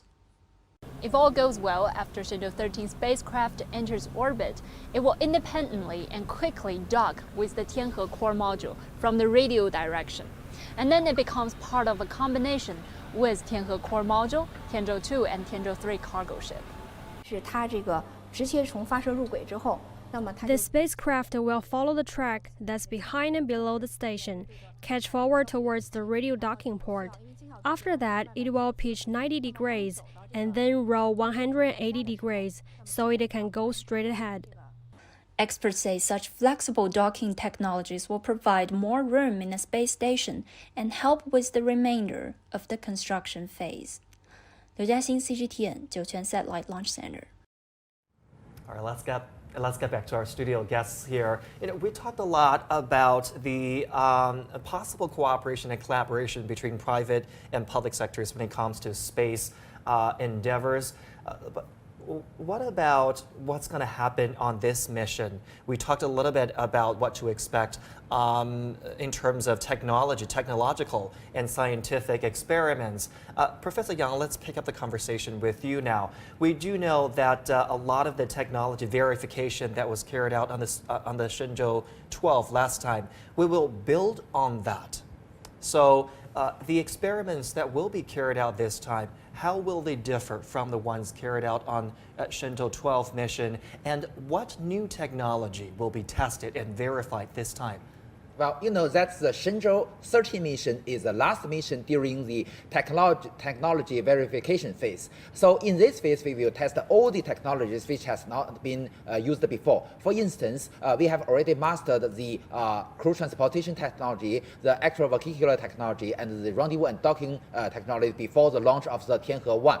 But all these 3 fundamental technologies of manned space activity, not all the necessary technology for building a space station. For instance, we've already tested the long-term residence in space by the Shenzhou-12 mission, but only 3 months. So this time, 6 months is quite different. Although it has already been tested effective, our measures to counter the microgravity influence to the weakening of our muscles, of the loss of bones or loss of calcium, and also the weakening of our neural system. But 6 months is quite different. In the future, you know that the routinary change of our expedition team will be 6 months. So it is necessary to test that first. Our measures is the treadmill, the space bicycle, and also other things if these kind of measures are okay. And also nutrition is a very, very important thing. We've already talking about the menu of their daily life, but also we should have other restrictions and considerations about the calcium and also the energy in their everyday life. So we must follow the suggestions and those from the ground staff. And moreover, you see that we have also some very complex tasks during this Shenzhou-13 mission. You know that today's launch, after this launch, it will be the first time for China Aerospace to dock with the space station from a radio docking port or the Earth-facing docking port. This is quite different. You know that during the years before, we have docked from the front docking port or from the rear docking port. Theoretically speaking, this kind of docking, the approaching spacecraft are in the same orbit of the target.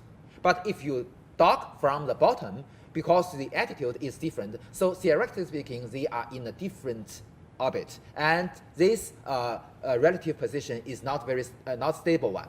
So there is a very critical requirement to the whole approaching procedure from this kind of docking. You know that during the leaving of the Shenzhou-12 crew, they also partially test this technology. So they perform the approaching process from the bottom, but not dock. So this time we will actually perform this one. We may also notice that although you know that the only manual dockings by China Aerospace is performed by the Shenzhou-9 crew, Mr. Liu Wang, and the Shenzhou-10 crew by Mr. Nie Haisheng. But you know that Miss Wang Yaping is also a member of the Shenzhou-10 crew. So she was trained before about the manual docking. And also you may notice that she is also the backup crew of Shenzhou-12. So we can believe that she has a lot of practice on this kind of training, as well as Mr. Jia Zhigang. So if anything wrong happened to the automatic docking system, as Yan Song has mentioned, we can switch to the manual docking and ensure the safety and the reliability of the whole approaching procedure.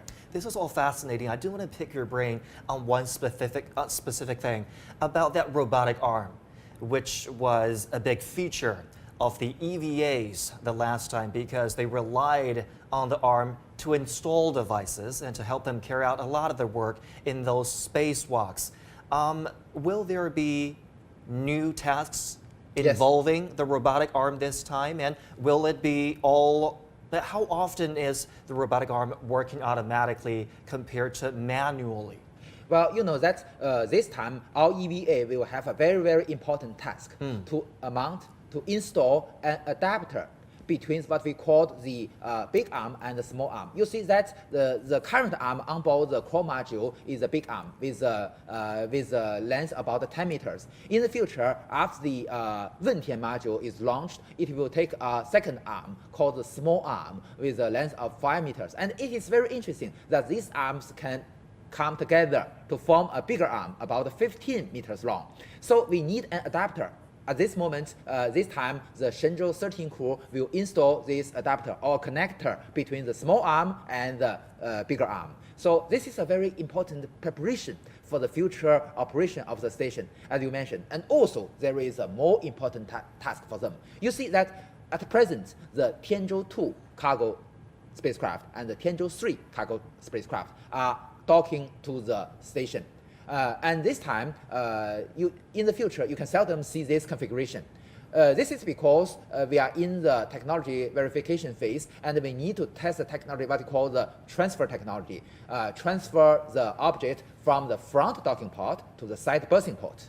So this is very important as a backup measure for the future construction of station. You know that the Wentian module and the Mengtian module should first dock to the front docking port and then transfer to the side berthing port. So this procedure, we must ensure the success rate. Usually, we use the transposition mechanism, which can be recognized as a very small robotic arm. This is a major measure. But we also have backup. If the transposition mechanism does not work, we still have the big arm to help the transfer. But we must test that first. So this time, our Shenzhou-13 crew will monitor this transfer. Maybe it is an automatic one, but it can be well monitored by the astronauts. And also, we will test the technology of remote operations, either by the ground crew or by the astronauts. And you're now looking at the live picture of the control center. Earlier, we did see some weather data being shown up on that big screen up there. Wind speed is 4.3 meters per second. Temperature is 7.1 degrees Celsius, much cooler than the previous mission, Shenzhou-12 mission. Visibility 30 kilometers. Pretty nice weather for a launch. And you're now watching the special coverage of Shenzhou-13 spacecraft launch. 3 taikonauts will shortly be lifted into space as part of China's efforts to build its Tiangong space station. They have entered the capsule and are ready for takeoff. Let's now take a quick look back. 出发。是，敬礼。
If you're just joining us here on CGTN, you're looking at live pictures there in Jiuquan.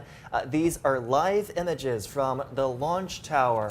We are now a little over an hour from liftoff. The 3-member crew has now been positioned inside the capsule, getting ready for the liftoff, which will happen in a little over an hour's time, an hour and 3 minutes to be exact. And they will be staying there for 6 months this time. This is a long-term stay, Double right? the time of the Shenzhou-13 crew. And the scientists and engineers have prepared everything. Professor Yang, yesterday I heard this from, there's a major movement coming up. They're closing the hatch of the fairing. Yes. So this really signals we're entering the final preparations there. Yes, and you know that usually at T-minus 30 minutes, the ground staff will leave the launch complex. So this will be a very important procedure. Have they completed the airtightness check of the entire Of course, spacecraft by now? they already checked the airtightness of the both two hatches on the orbital module. So at this moment, you know that this is not a very strict one for the panel, this panel on the payload fairing. So this will be the final step. Sometimes the international community sign their fairings off, you know, when they close it. Autographed. Autographed, yes. But after in space, the fairing will be deployed, right? They will be burned off during re-entry. But for SpaceX, they will recover their payload fairings. Maybe we will do this in the future. They will. So they use parachute. Wow, okay. And a boat with a net, you know, they could catch it. That's fascinating. Now back to our my first question back there. So I heard this from the press conference yesterday. They have prepared 4,800 backup plans in case of emergency happen at the space station. And in the worst case scenario, if the Shenzhou-13 spacecraft failed together with the space station, the ground staff could launch a rescue spacecraft to get our astronauts back. Professor Yang, talk to us about those emergencies that they could face up there when they're on board the space station. As you mentioned, actually speaking, currently at this moment, our Shenzhou-14 spaceship and with together with Long March 2F Y-14 carrier rocket has already in the VAB, in the vehicle assembly building, is already there. So it is a backup for emergency rescue mission. But you know that during the Shenzhou-13 mission in orbit, there are many emergency cases that possibly can happen. For instance, the leakage is the most serious one. So the first thing first to ensure the safety of the lives of our astronauts Professor is to Yang, sorry to jump in here. We're now officially 1 hour from liftoff. As we understand, a 1-hour countdown to liftoff will be announced any time now. Now, if you look at those live pictures we are getting to you, we can see that the first 2 groups of platforms will very soon be opening, revealing the rocket that will be launched in 1 hour's time.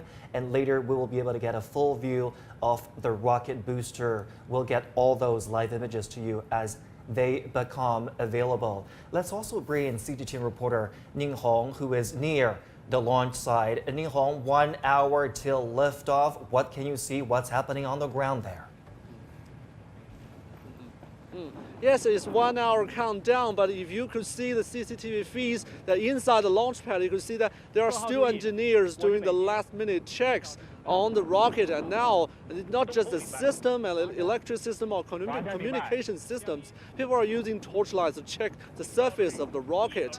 And the CZ-2F rocket is so far the most reliable rocket that is especially designed to launch for manned space missions, and so far it has sent 12 manned spaceships into space, and this is the 13th ship.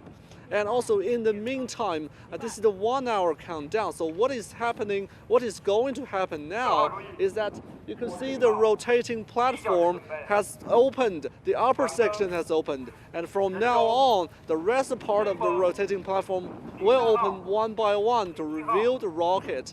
And you could easily identify the rocket from other kinds of modules because it has a pointing head. That is the escaping tower for manned spaceships, and it will help the taikonauts to escape the rocket in time of emergency during the lift-off.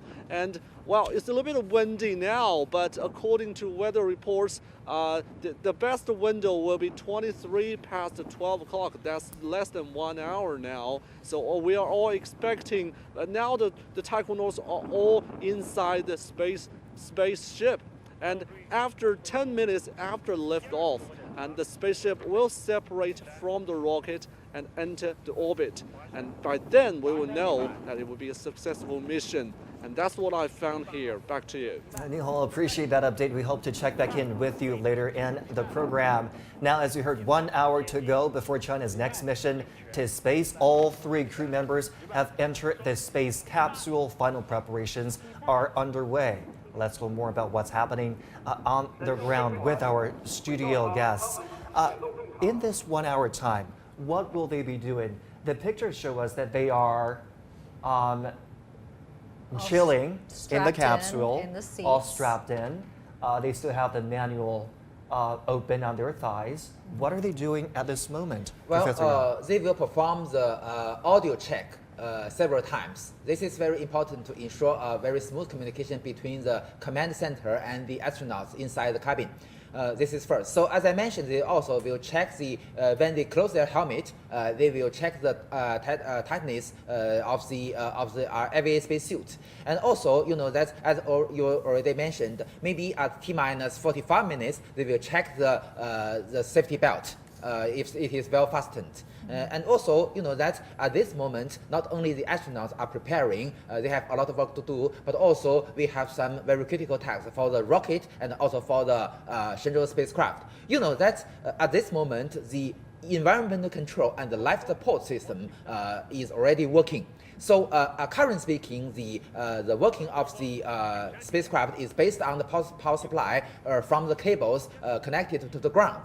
And several minutes later, maybe it will be the power will change, switched from the ground to the batteries on board the Shenzhou spaceship.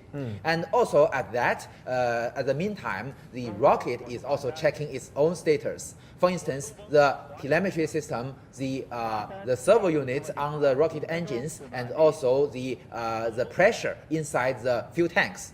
So after this kind of check, also there was some changing or switching of the status. For instance, the power supply, maybe some system from the ground to the vehicle itself, and also and so on. As I mentioned, the last one will be rotated away, will be the arms, which have some service cables and the pipes to the vehicle. But now, as we speak, the umbilical tower is still providing power to the rockets, right? And now they're sitting inside the spacecraft. Talk to us about any innovations or upgrades we are seeing on the Shenzhou-13 spacecraft, Mr. Xu. Have there been any innovations compared to the previous ones? Well, innovations in terms of spacesuit, in terms of electronic components and the power supply systems, and all have been upgraded from the previous version. Of course, we need, you know, like Jiuquan have mentioned that the power supply, and also you mentioned that it's from umbilical cores, still from the ground, but you need a pretty large battery to provide the power for the astronauts. What they're seeing with the lights, the instrument itself, the oxygen flow, the temperature control, all of these needs to have a very good and powerful battery to support it. Right. And once you leave the ground, you rely on the battery pack that you carry on board, and that is all true before you extend the solar array to collect more powers from the sun. So the battery is very important for this mission. In particular, for manned mission, you need life support system to work. Right. And that's based on power. Yeah, speaking of that, because this is a long-term mission, they cannot just bring up all the oxygen and water. They will need to stay up there. They have to rely on regenerative life support. How does it work? Exactly, and disgusting as it sounds, but you need to recycle everything. Even urines and everything. Drink your urine. Not directly, but there is a system of ecological, and system to recycle everything, but to maximize usage of all of that. But the good thing is that we still have the Tianzhou cargo ship that is coming up with the fresh fruits. You can't recycle that. Like an apple or something, but you can plant something, some vegetable that can grow very quickly in 30 or 40 days that is edible. And still we're in the experimental process. Lots of universities are doing this, they close the environment and they grow vegetables and they stay there, for a sustained period of time. For example, Beijing's lunar experimental capsule, and they have 3 students there for 6 months. And they grow their own plants, and they use the solar powers and everything. So what happens to those garbage? How do they handle garbage and also dirty laundry? They don't get to wash clothes up there, right? How do they handle this? How do they handle that? I mean, dirty laundries. Do they just throw them away? For instance, our excrement must be dried, and also some antivirus there to ensure that there do not have hazardous gas. And for the urine, it is a different matter. We use the so-called vapor compression distillation device, which can vaporize the urine and get the pure water from the urine. And then that we can also have condensation water from our sweat and from the water vapor inside our those we breathe out from our lungs. So all this water get from the condensation water and from the distillated water from the urine will be furtherly purified by some filters and other measures, and then it can be drinkable. So, but it is maybe not necessary for you to drink it, but we can use this water to produce oxygen with electricity. And also, not only the oxygen can be breathed by the astronauts, but the hydrogen produced by the water can also be used to get oxygen from the carbon dioxide we collected from those by the astronauts. Wow, I have a lot of respect for our astronauts up there. Absolutely. Now, the 3 taikonauts will conduct a series of scientific experiments during their 6-month stay, and that needs good teamwork. They have been trained in tactic cooperation techniques and are confident they can successfully complete the mission. The Shenzhou-13 crew will have to perform 2 to 3 spacewalks.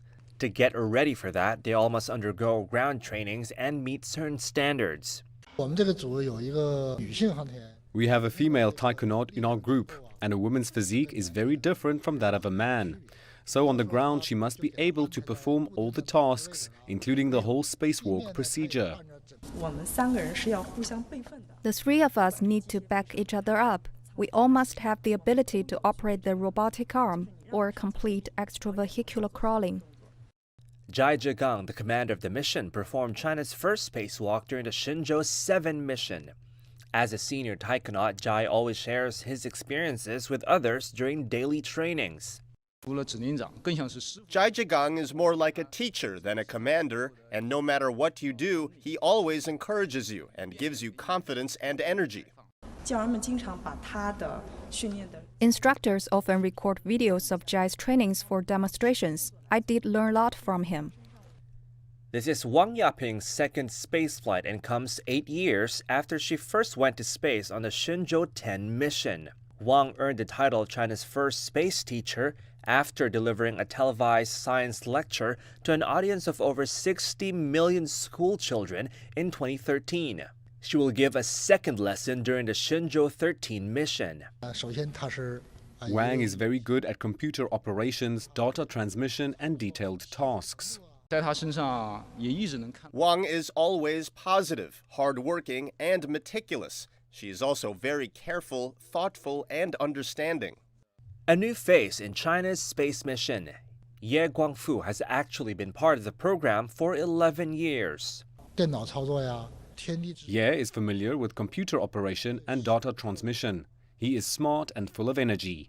He may have to play a larger part in scientific research. Ye Guangfu is the first taikonaut to participate in the European Space Agency underground training course.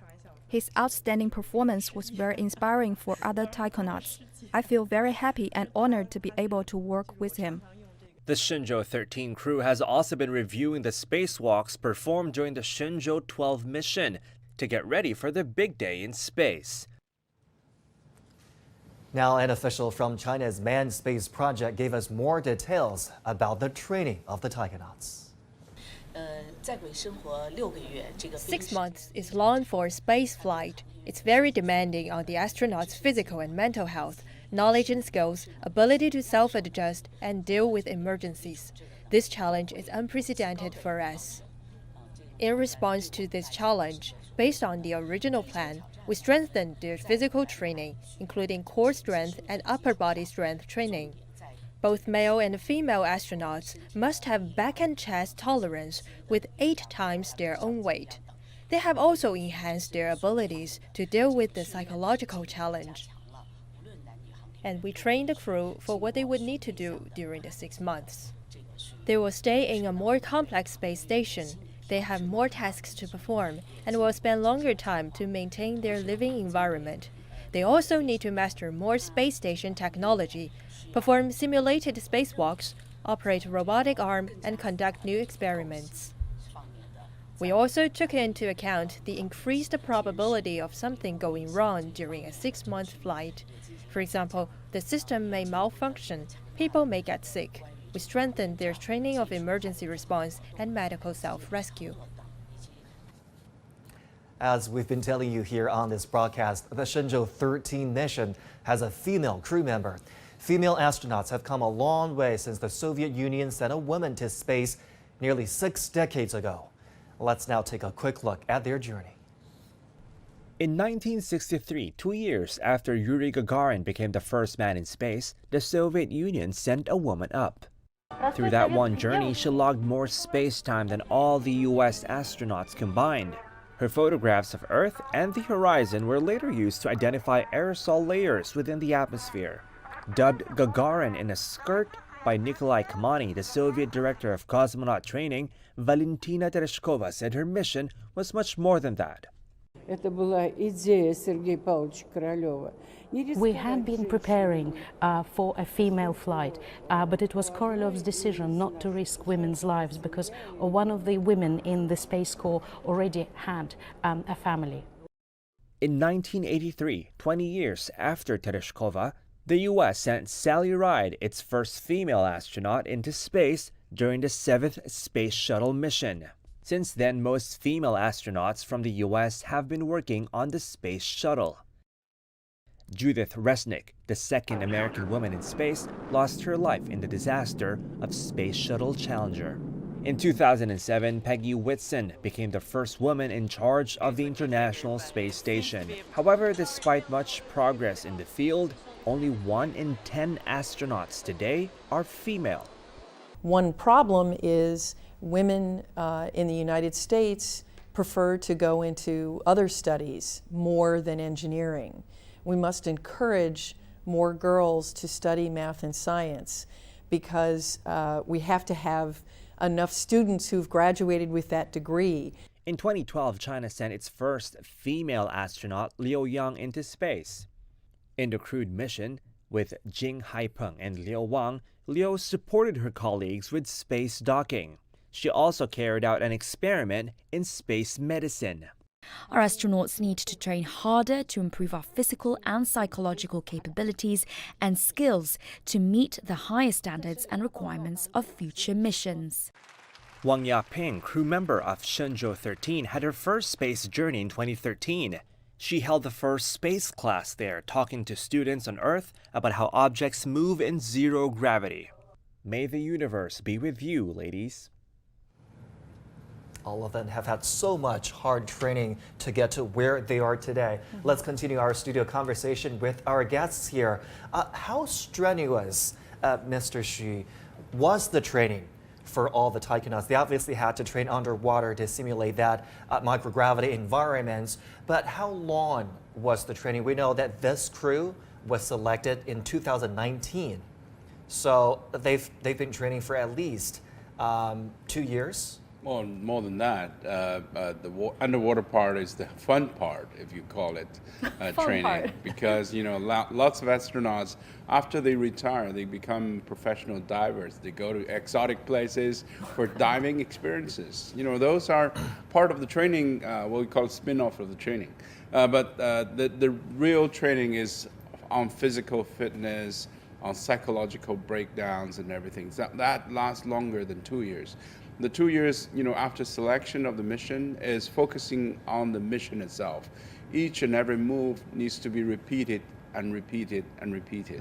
So you have to do a preparation training plus the mission training. How do you train somebody's psychology? How do you prevent them from breaking down psychologically?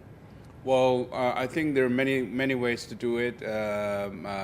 Mock-up scenarios. There are many simulations. There are more even psychological plus physical, and also there's a confined space.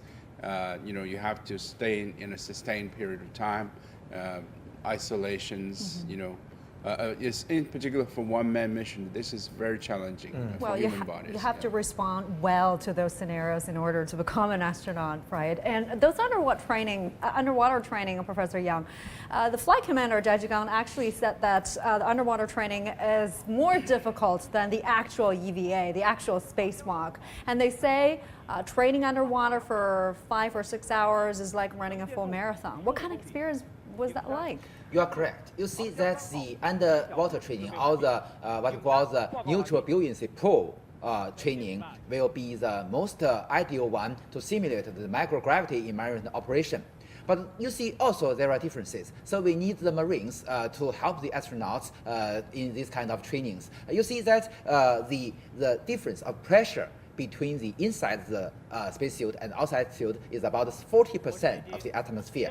So this is a very great pressure difference. You see that because of this existence of this pressure difference, it will be very difficult for you to even change the shape of your arm. So this is quite different to exhaust a lot of your strength. So for Yaping has already mentioned, at first she has not realized that it is so difficult. But after many trainings, she has come to used to this kind of training and always feel very cheerful after this kind of training. But during the first several trainings, they can even take up the chopsticks for her. So you can see how tough it is for her. So female astronauts do get the exact same training as their male counterpart? Yaping has a famous saying that the crucial space environment will not comfort you because you are a female.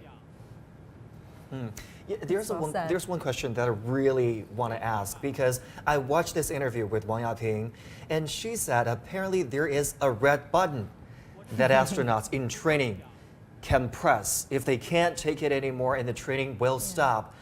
But throughout the years, no astronaut training to be a taikonaut has ever pressed the button during training.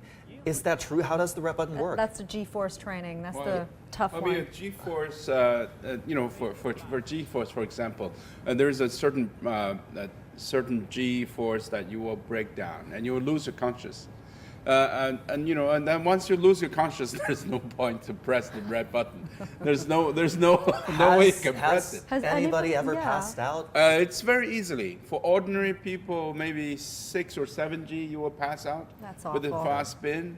But they won't be enduring that much G-forces during this mission, right? During launch, what you mentioned is a 5G? normal condition. During the normal flight trajectory, the G-force is about 3 to 5 times your own weight. But you know that the astronauts are trained not only according to the normal cases, but also they must meet the emergency cases. In emergency cases, they will have what we call the ballistic re-entry. During this re-entry, they will experience a G-force higher than 8 times your own mass. Wow. So they must be trained for this. And moreover, you see that there are 2 categories of astronauts. One has the capability of piloting the ship. For these astronauts, even at 8G, they must have a capability to have response. So we have some flash inside the beacons inside this training cabin, and also they have a button, another button, so they have to respond to these beacons. So this is very important for them to have the capability to operate the piloting the spaceship in emergency cases. 8 Gs. There's Yeah. no way I can survive that Yeah. training. And you see that during the first 2 flight missions of US are all suborbital missions, and they even experience more than 10 G. Wow. Professor Yang, hold that thought. I'll be getting back to you in a few moments. A group of Chinese students have taken their passion for space and translated it into sound. Our next report tells us more about the innovation and the inspiration behind it. Before infants see the world, they hear from inside their mother's womb. What are the sounds of the universe for mankind? In 2020, a dozen students specializing in aerospace, art, architecture, and music formed a team. Their aim: translate the universe into sound and music that we can hear. And this is their final product, a sonic art device.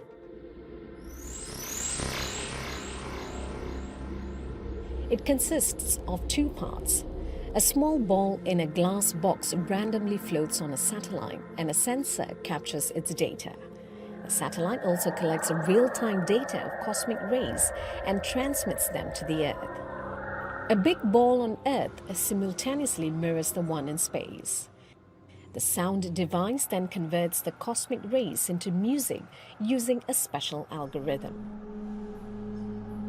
我们这个项目，它是一个对于太空交互装置，也是中国目前为止第一个尝试着，在太空当中做太空与地面进行艺术交互，包括进行科普的这样一个项目。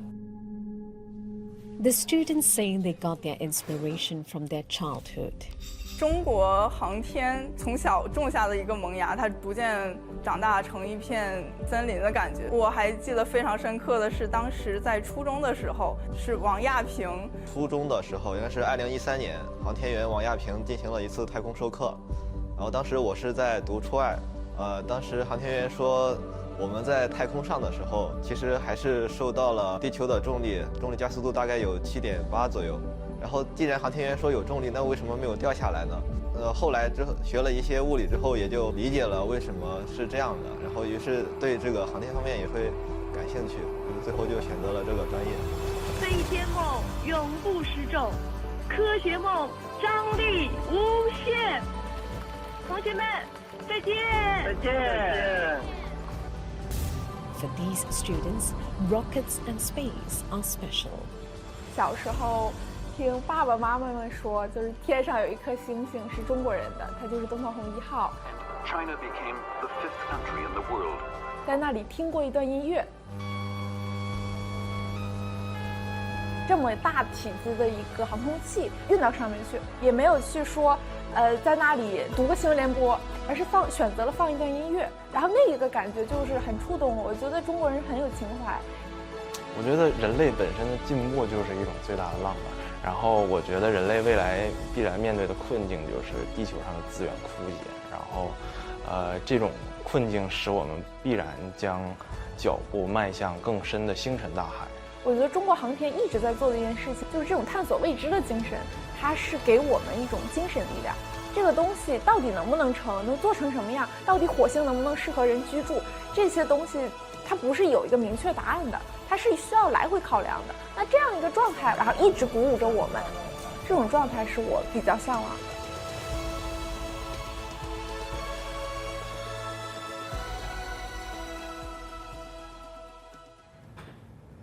This is the live picture you're looking at, the Jiuquan Satellite Launch Center. This is the launch pad. As we speak, the launch tower has opened more. The level 1 has opened, revealing the stage 1 rocket and the side boosters of the rocket.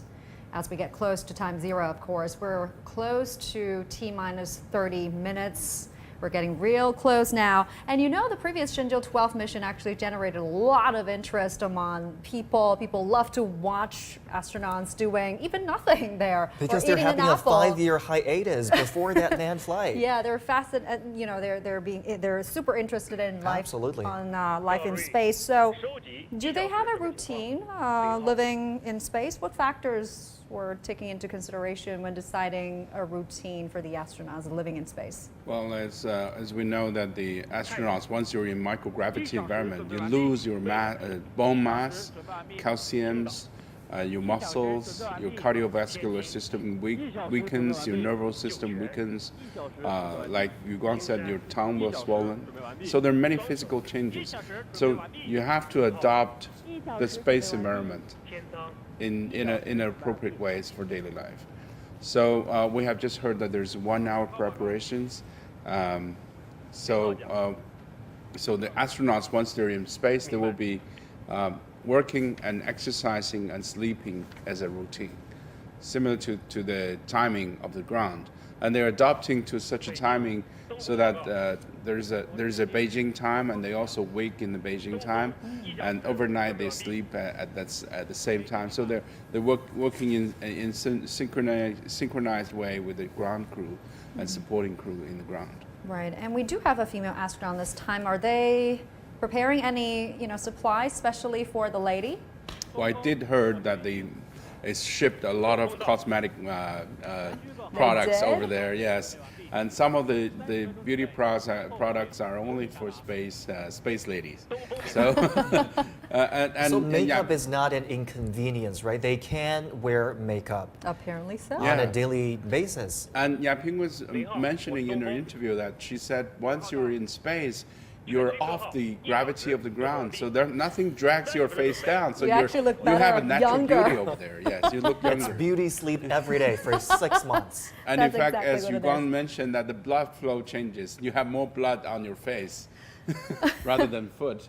But what kind of impact will it have, on their psychological status living there for 6 months? You know that although the Tiangong is the biggest spacecraft of China, is a volume about 50 cubic meters, but still it is a narrow place for 3 crew. So stay in a very narrow place can cause many psychological problems. That is what we discussed, that to have both men and women in the crew will be easier for us to solve these kind of psychological problems. You see that this is very useful, and it is part of the scientific research.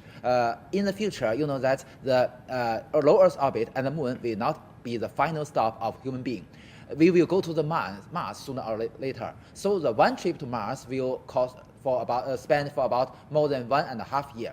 During this mission, we will get more challenging psychological problems. So it is believed that we should have both female and male astronauts inside the crew cabin. So before that, we should test this on the low Earth orbit. So the space station will be a very ideal place to test what you mentioned, how to solving the psychological problems.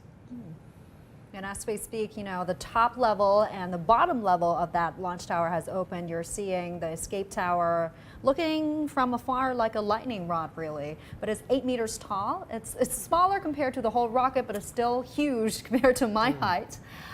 The Long March 2F, the total length is about 58 meters, and you may notice that the rotational platform on the top has already been opened, and the emergency escape tower has already exposed to the open space. Right. So at a certain moment, maybe several minutes later, there will be validation of the emergency escape. You know that when the ground staff is on the launch complex, usually it is not allowed to switch on this emergency escape. Sorry to jump in here, Professor Yang. We are 30 minutes away until a liftoff. We should expect an official announcement confirming the countdown. We understand the ground staff are being cleared from the launch pad. This is T-minus 30 minutes. Let's get an update from CGTN reporter Ning Hong, who is near the launch site and who is watching all these developments on the ground there. Ning Hong, what are you watching now? What is happening?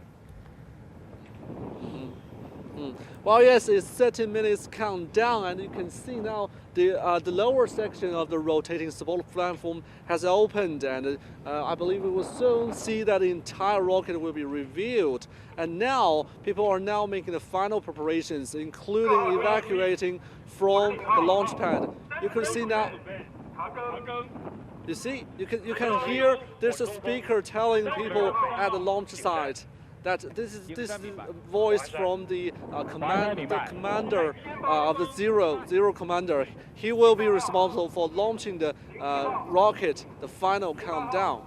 And now they're checking the systems, and what we are going to see now is that the rocket will be standing by about 150 meters, so about 150,000, 100 meters away from us. And also, I want you to pay attention to the rocket itself, because since Shenzhou-13, for every manned spaceship launched, there will also be a manned spaceship as a backup standing by. So the Shenzhou-13 and also the CZ-2F rocket are actually the backup of Shenzhou-12. And for rocket standing up there, preparing for emergency for so long, it's quite a difficult thing to change it into a rocket right now. So the rocket has go through very thorough examination and testing just to make sure that it will satisfy the need of this mission. And for every step people take here is making history. Yeah, back to you. And you'll appreciate that update from on the ground there. If you're just joining us here on CGTN, we are less than 30 minutes away from liftoff. These light pictures show that some of the platforms have opened. More are opening as we speak, revealing the rocket that will carry another 3-person crew to China's space station. And they're opening at a relatively slower speed. Why are they doing it in such a slow? They're already quite quick, because this is operated pneumatically with pneumatic mechanism, and then they open gradually. Before they open, they have to make sure that all essential connections are still maintaining connected, and this is only disconnected at the last minute. So you can still see some umbilical cords, some cables, and some connections, and some holding devices are still there. But in fact, the rocket is held on the bottom side, and is kept in such a balanced way. It does not use the robotic arm to hold it. Yeah, this is the close-up shot of the rocket, and for that segment, I think the spacecraft is encased in that part, right? Exactly. On top is the fairing part, and it is still encaged because some of the ground crews are still there. The last crew leaves T-minus 15 or 14 minutes. So they're still, a couple of guys are still there just in case they need it. They have to attend the crew once it's there. You see that the top part is also opening up. So we're seeing that the crew probably has just left it, and this is in preparation for the real launch. It is so interesting for such a mega project to take place. It is so quiet right now on the launch pad and in the environment around it. It almost immediately commands, a solemn atmosphere. You are in awe of what's going to happen with this launch. And earlier we saw 2 Chinese characters on the rocket, meaning Shenzhen, literally means divine arrow. That's the nickname of the Shenzhou spacecraft, the divine vessel, and that name was given by former President Jiang Zemin. Only on a Long March 2F rocket would you see the 2 Chinese characteristics in gold there. The Long March 2F is the only human-rated launch vehicle of China, because the reliability is the highest, which have a malfunction detection system. And also with the emergency escape system, it can raise the safety of the astronauts from about 97 to 98% to 99.7%, which means that for 1,000 launch, only in 3 cases, maybe it will have some malfunction threatens the lives of the astronauts. So this is very important. And in the future, you know that because Long March 12 belongs to the old generation of China's launch vehicles, and the new generation launch vehicle is in development. Some of them will be also a new human-rated launch vehicles to its reliability for human launch. As a matter of fact, all the Shenzhou missions or all the Chinese space station missions are being completed by the Long March 2F, Long March 7, Long March 5B rockets, right? Exactly. Talk to us about the difference between the 3. Well, Long March 5B and Long March 7 belongs to the new generation launch vehicles, which use environmental friendly propellants. We use kerosene and oxygen, or the combination of liquid hydrogen and liquid oxygen. So these the productions of these propellants are water and carbon dioxide. So it's not toxic and not corrosive, which is quite different from the propellant used by this Long March 2F. The Long March 2F use UDMH, or unsymmetrical dimethyl hydrogen, as a fuel, and use nitrogen tetroxide, or NTO, as the oxidizer. So the NTO is highly corrosive, and the UDMH is highly toxic. So these are not very environmental friendly, but easier to use because they work in the room temperature. These are called the hyperbolic propulsion systems, which belongs to the old generation. So in the future, it is a trend to use the environmental friendly propellants like the new generation. And the Long March 5B is used to launch the Wentian module, the Mengtian module, and the Xuntian modules. All these have the mass of about, the Wentian and Mengtian have the mass about more than 20 tons. So the only launch vehicle in China is the Long March 5B. That's the most powerful rocket. Exactly, and the biggest payload fairway with a diameter of about 5.2 meters, the biggest one. And also the Long March 7 is used for launching of the cargo spacecraft, the Tiangong spacecraft. So it is very powerful and also can have a capability about 13 to 14 tons to the low Earth orbit. Both Long March 7 and Long March 5B can only be launched in the Wenchang spacecraft launch site. So this rocket, Long March 2F, is the least powerful of the 3. Am I right? No, not necessarily. Not the least powerful. You know that it also, you may notice that it has 4 boosters. So it is a mid-sized launch vehicle in China, but it is used for launching low Earth orbit payload. It has 2 versions. For this launching a crewed spaceship, the capability is about 8.1 tons. For those launching, for instance, Tiangong 1 and Tiangong 2. Okay, the capability is 8.5 tons because you don't have an emergency escape system. I believe we have a full visual of the Long March 2F rocket. That's right. As the platforms have all opened. Yeah, the interesting part of these 3 rockets that you mentioned is they are also assembled and integrated and shipped vertically. In comparison with previous rockets where horizontal assembly and integration and then vertical launch, this is shipped vertically from the AIT center, so vertically transport to the launching pad itself. And so these are, you know, the purpose of this is because the launching status is vertical. So everything, every component, every subsystems has to be vertically viable before launch. So this is maintaining the same status as we prepare to launch it. So this is more safe and more practical in the international community. So now, this is a common practice. Yes, it's common practice in even in Europe and US because vertical assembly is more, you know, more closer to the status where you're going to launch it. And that's what Yansong mentioned. We call this triple vertical mode. The assembly them vertically and transfer them vertically and launch them vertically. So the triple vertical. But for the Long March 7 and Long March 5B you mentioned, it's called the new triple vertical mode because not only these procedures are vertical, but also the connection, because there is a very small service tower on the mobilable platform. So all the cable connections and the pipe connections are also do not change in the VAB and in the launch pad. So this is more convenient for usage. Well, the first Long March 2F rocket was actually launched in 1999, right? Exactly.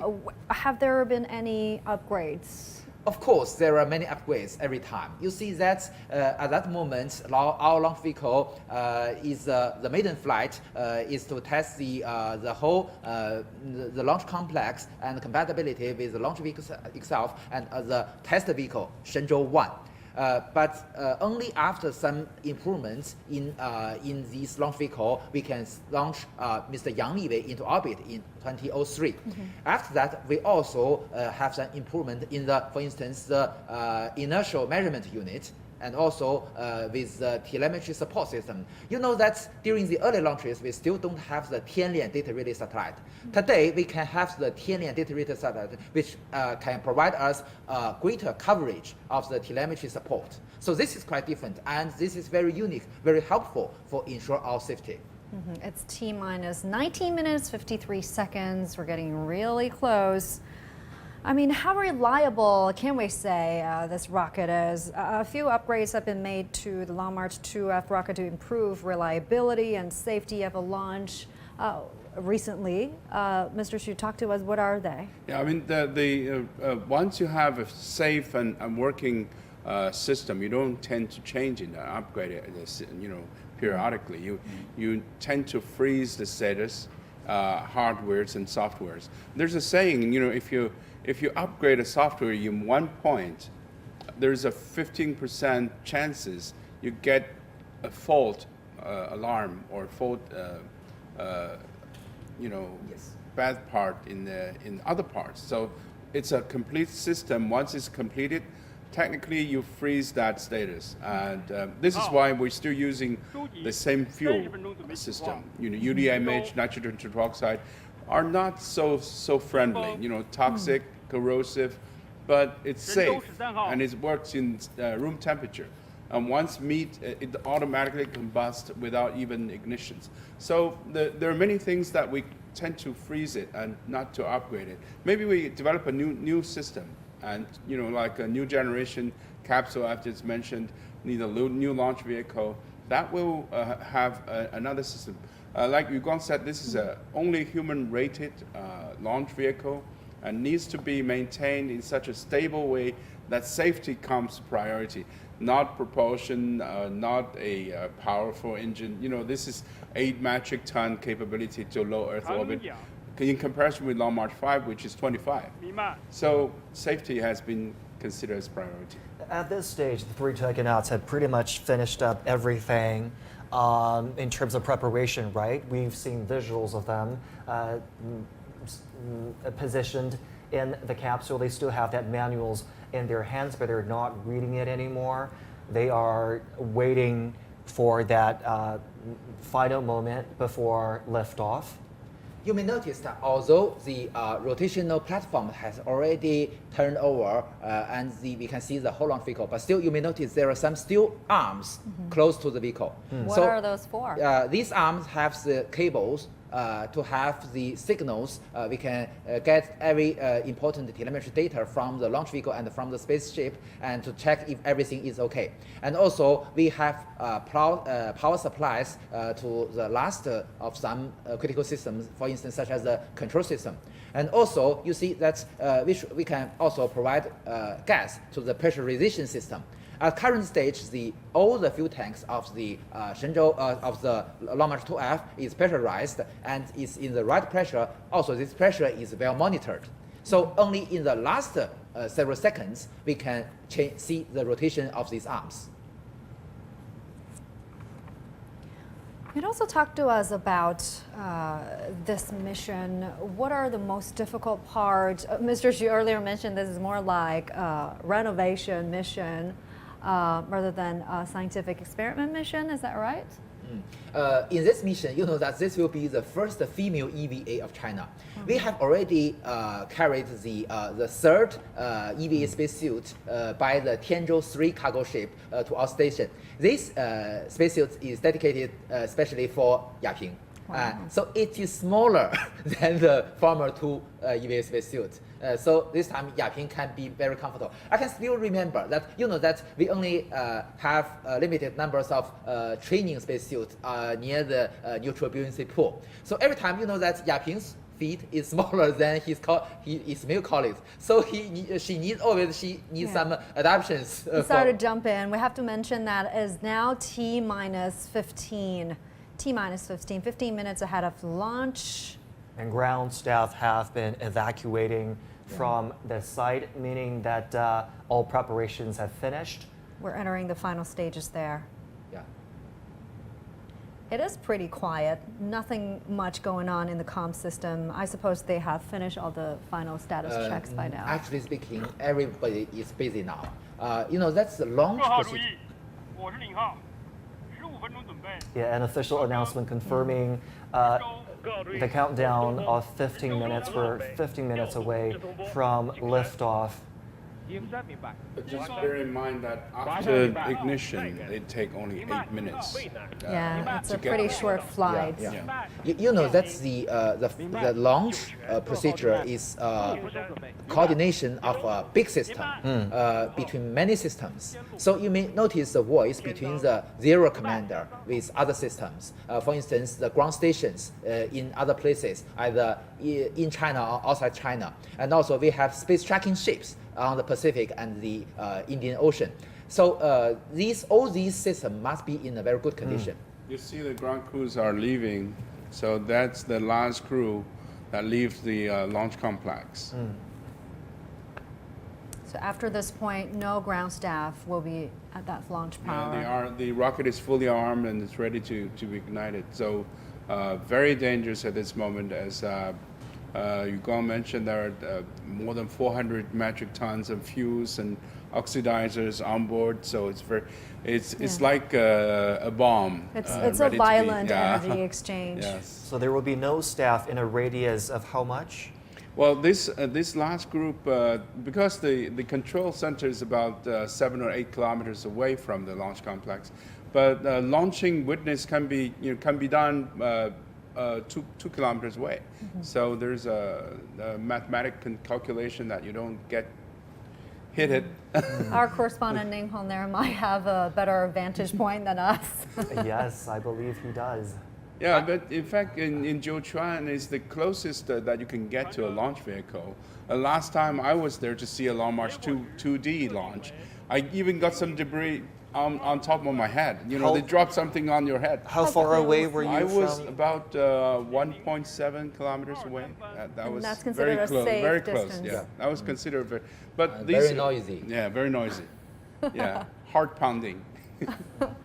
I just saw a launch yesterday from Taiwan. They launched our ABSCO satellite, and also it's very shocking if you're one kilometer away from. Well, the final ignition time has already been confirmed. And it's down to the seconds, right? Yeah, correct. Down to second. You know that the trajectory must be carefully calculated several times and updated, because we should consider the relative position with the launch site and also our Tiangong space station. Because the target is the Tiangong space station, we must consider the relative position. And the basic requirement for the launch vehicle is to, when it comes into the orbit, it must in the same orbital plane with the Tiangong. Because this is the most important requirement. But usually they are in different places. So that is why we choose a lower orbit than the Tiangong. So because in a lower orbit, it can rotating around the Earth faster. So the Shenzhou spaceship, after it coming into orbit, will be the chasing vehicle, chase the Tiangong space station within several hours. And then when it's chasing up, it can dock with the station. And remember last time we were covering the launch of Tianzhou-13, you mentioned that launch window was a narrow launch window instead of zero launch window. Yeah. What about this one? Yes, this is also adopted. Today we use not the zero launch window any longer, because the technology has been improved. Now we can choose a narrow launch window, which provides the possibility, feasibility to other systems, but with a more strict requirement to the launch vehicle itself or to the algorithms and the control system. But for now, the rocket is expected to launch. They are aiming to launch the rocket at 23 minutes, 53 seconds past midnight. Beijing time here is down to the seconds. It's a very precise window of opportunity. There you have it. That's been meticulously calculated, as you heard from our guest, Professor Yang Yuguang, in the studio. We are now about 10 minutes away from liftoff. You know that it is very interesting that China and other countries use different definitions. In our China, the time zero means the ignition. But for US, for instance, for the launch of space shuttle, the time zero means that the lift off. So the ignition is just several seconds before the lift off. Right. There is a narrow gap there. Yeah, but the number is very important. What we call the root parameters that you change. You calculate a lot of things according to it. The trajectories, the inertials, many things that navigation is based on this exact timing. Again, live pictures from inside the capsule where the 3 taikonauts have been seated and are bracing for liftoff. A nerve-wracking moment, actually, Absolutely. for us who are watching. I mean, my hands are getting sweaty right now. My palms are getting sweaty just watching this. We know we've done this before. We did this only a couple months ago, but still it gets nerve-wracking every time with the countdown. And it gives me goosebumps every time I watch a rocket launch. Yeah, you can imagine that there's a huge team behind the astronauts. You see 3 astronauts, but the ground crew, the control center, the Beijing center, the TTNC boat, their whole team of ground control systems, observations and tracking and controls. There are thousands of people that are currently working, just like we are, to see the historic moment. You know, there might be just the 3 of them right now on that pad in that rocket, but they're not alone. And they know this. They know that they have the backing of an entire team. Yeah, they're relying on the team to get them out there safely because things are basically out of their hands by now. There's nothing much they can do. As Professor Yang mentioned, this is a system engineering program. You have a rocket system that we're going to see just going to be lighted up, but there's also 7 other systems that you don't realize very easily, like life support system, astronaut system, recovery system, TTNC system, and they're complete system that has to work simultaneously to make this work. Everything has to go right. Everything has to for come a together successful mission, for that to happen. Is that the moon we're seeing? Yeah, I think so. Quite a clear sky. We can see the moon. Yeah. Good visibility. Like I mentioned, 30 kilometers for the visibility. Yeah, Qiuyan, you've been there before. You know that, especially in summer, the sky of the Jiuquan Satellite Launch Center is really clear. Majestic. And we can even see the Milky Way there. The stars, the moon. I think the site is chosen for its seldom precipitations. There's not much rain there, so you see clear skies. And if it's not windy and sandy, it's a good day for launch. Yan Song has already mentioned the rain. The rain is a limitation, a restriction to the launch. So the wind should not be too strong, and also it is not suggested to launch during the raining. And after several seconds after liftoff, actually speaking about 12 seconds after the liftoff, we will have a very important operation pitch over to change the flight directions to the eastwards. Actually speaking, several degrees to the also to the southeast. This is because that the latitude of the Jiuquan Satellite Launch Center is about 40 degrees to the north. And our orbit is about 41.5 degrees, the inclination. So this determines the direction, in which direction the rocket should fly. So, we often discuss weather conditions on the day of the launch. So the most important thing, is it no precipitation as no thunder. No thunderstorms. No thunderstorms, okay. Not much strong wind, it's particular side wind, otherwise, it'll blow it off. And that can be predicted as they determine the day to launch? There are meteorological service system that is just for this space. But how accurate is that? It has to be very accurate. Yeah. It has to Like be an very extreme- accurate. The weather precise. forecasting Yeah. system is a very important part of the what we call the launch site system. And you know that's the not only the wind speed in the troposphere, but also in the stratosphere must be in a very strict limitation. This is T minus now 5 minutes ahead of launch. Soon we'll hear the call out from the control center. And you can see the face shield of these astronauts are still up. I suppose they will close the face shield momentarily. And the robotic arms are still attached to the rocket. Yeah, they're still open their face shield because they can still communicate minutes before the launch. And like you have just mentioned, they're holding a book in their hands. And you can notice that it's still on the first page. I mean, it's a thick book for 60 days, maybe, not just for launch. So for every day, probably they have 1 or 2 pages that they have to conduct. Usually several minutes. Okay. T minus 5 minutes and counting. Usually several minutes before the launch, also the ground commander will also confirm whether the astronauts are okay for the launch, go for launch. So they will also check their own status, not only the ground staff.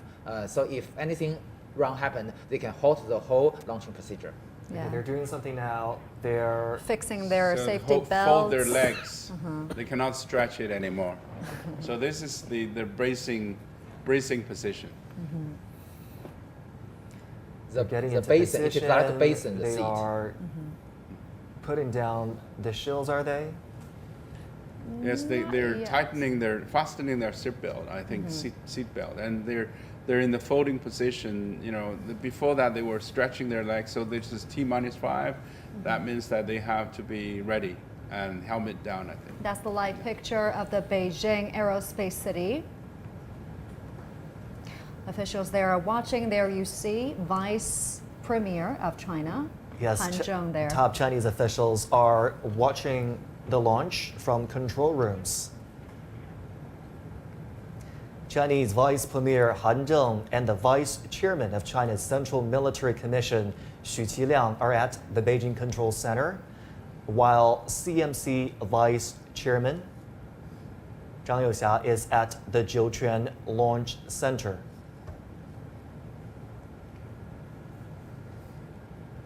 The Vice Premier was also there for the launch of the Shenzhou-13 mission. Yes, he was. Really showing that how important they see these missions. There you see the Vice Chairman of the Central Military Commission, Mr. Xu Qiliang. He is watching the launch right there at the Jiuquan Satellite Launch Center, along with other scientists, engineers, and military personnel. This is on top of the balcony that the astronauts stay in. So that is the complex about 7 kilometers away from the launch complex. So I used to witness some of the launches over there on the top. There's a huge platform and you can stay on top. And there's a room that with the TVs they can see this real status. And you can hear the loud sound there during the launch. But that travels quite a few seconds before you get President the sound Hu get Jintao there. watches the launch of the Yang Liwei in 2003. There you see face shields down, ready in position. And we are 2 minutes away from liftoff. And the books are off. The books are off. A lot of my attention is on the books. What do you think is going through their minds right now? They look pretty composed, pretty calm. Send me to space. Send me to space. I cannot wait. I've waited long enough. I've waited long enough. 10 years for Jiuquan. Can they talk to each other at this point? Can they hear each other? They can do so. Okay. Yeah, but electronically with the microphone. Yeah. I'm still wondering if they have blue teeth. Maybe it's a new thing for them. Maybe not compatible with our common Bluetooth, but also some similar secured, radio secure communication, channels. with different frequency. Yeah. Very soon we're going to see some critical final movements. The umbilicals will detach from the rockets approximately 40 seconds ahead of launch.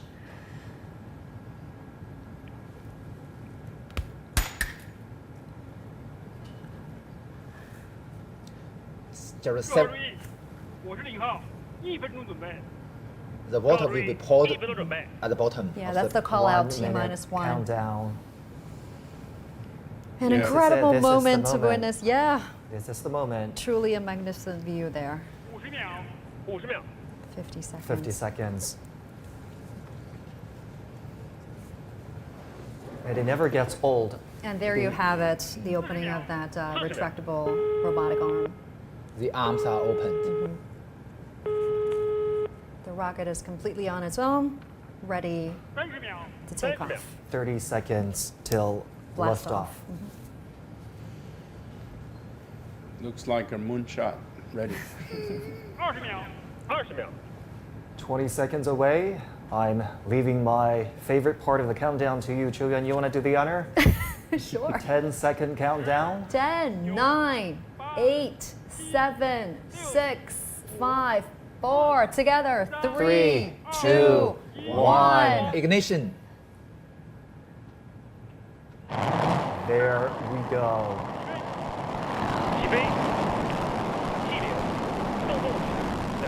You see some white boards falling off. Is that considered normal? That's Yes. That protection keeps the temperature. shield, right? Insulation.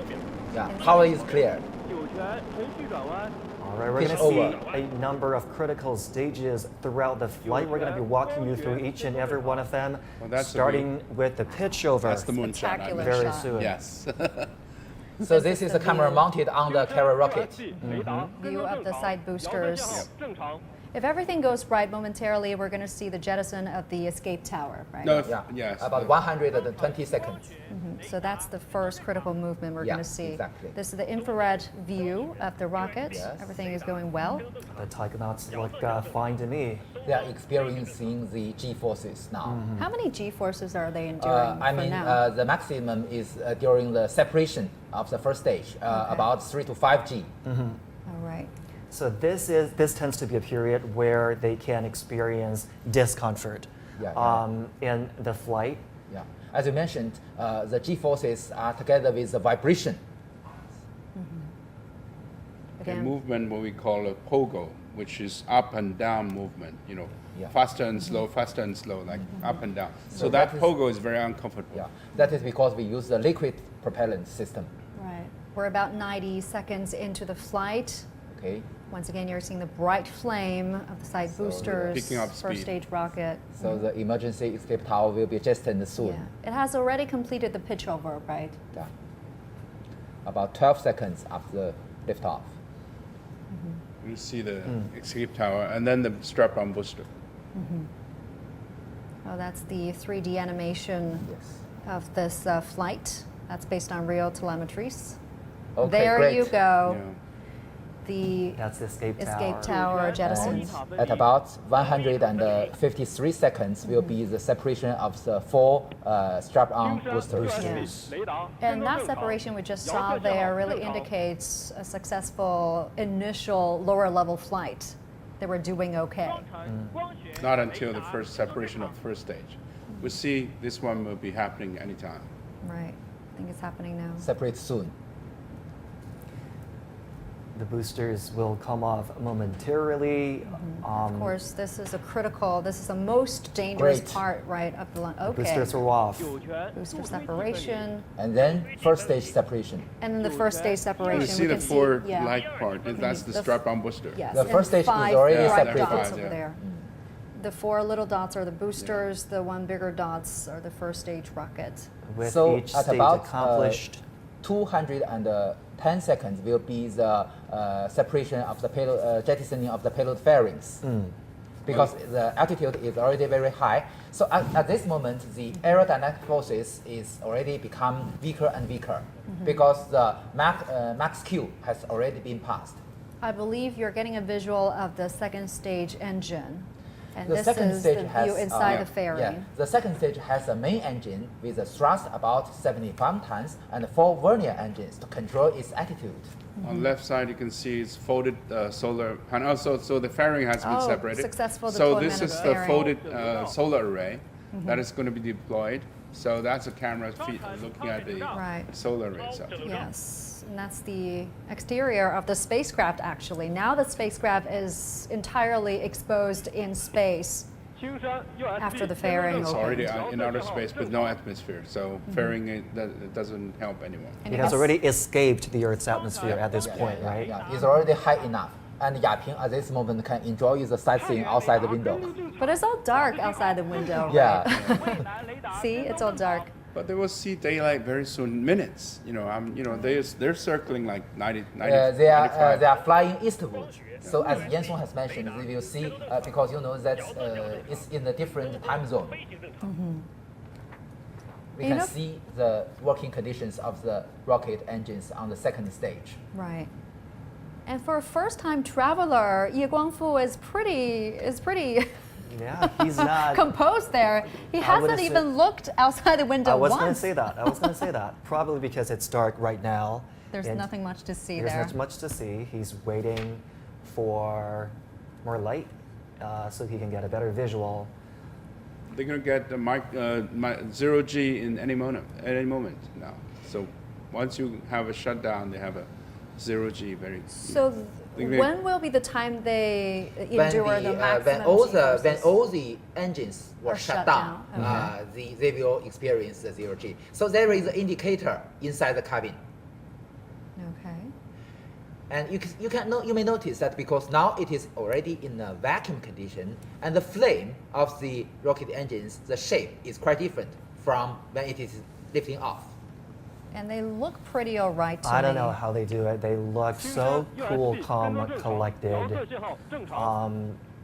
Just as they're on the ground, no G-forces at all. Just as if they're on the ground. It's amazing to look at.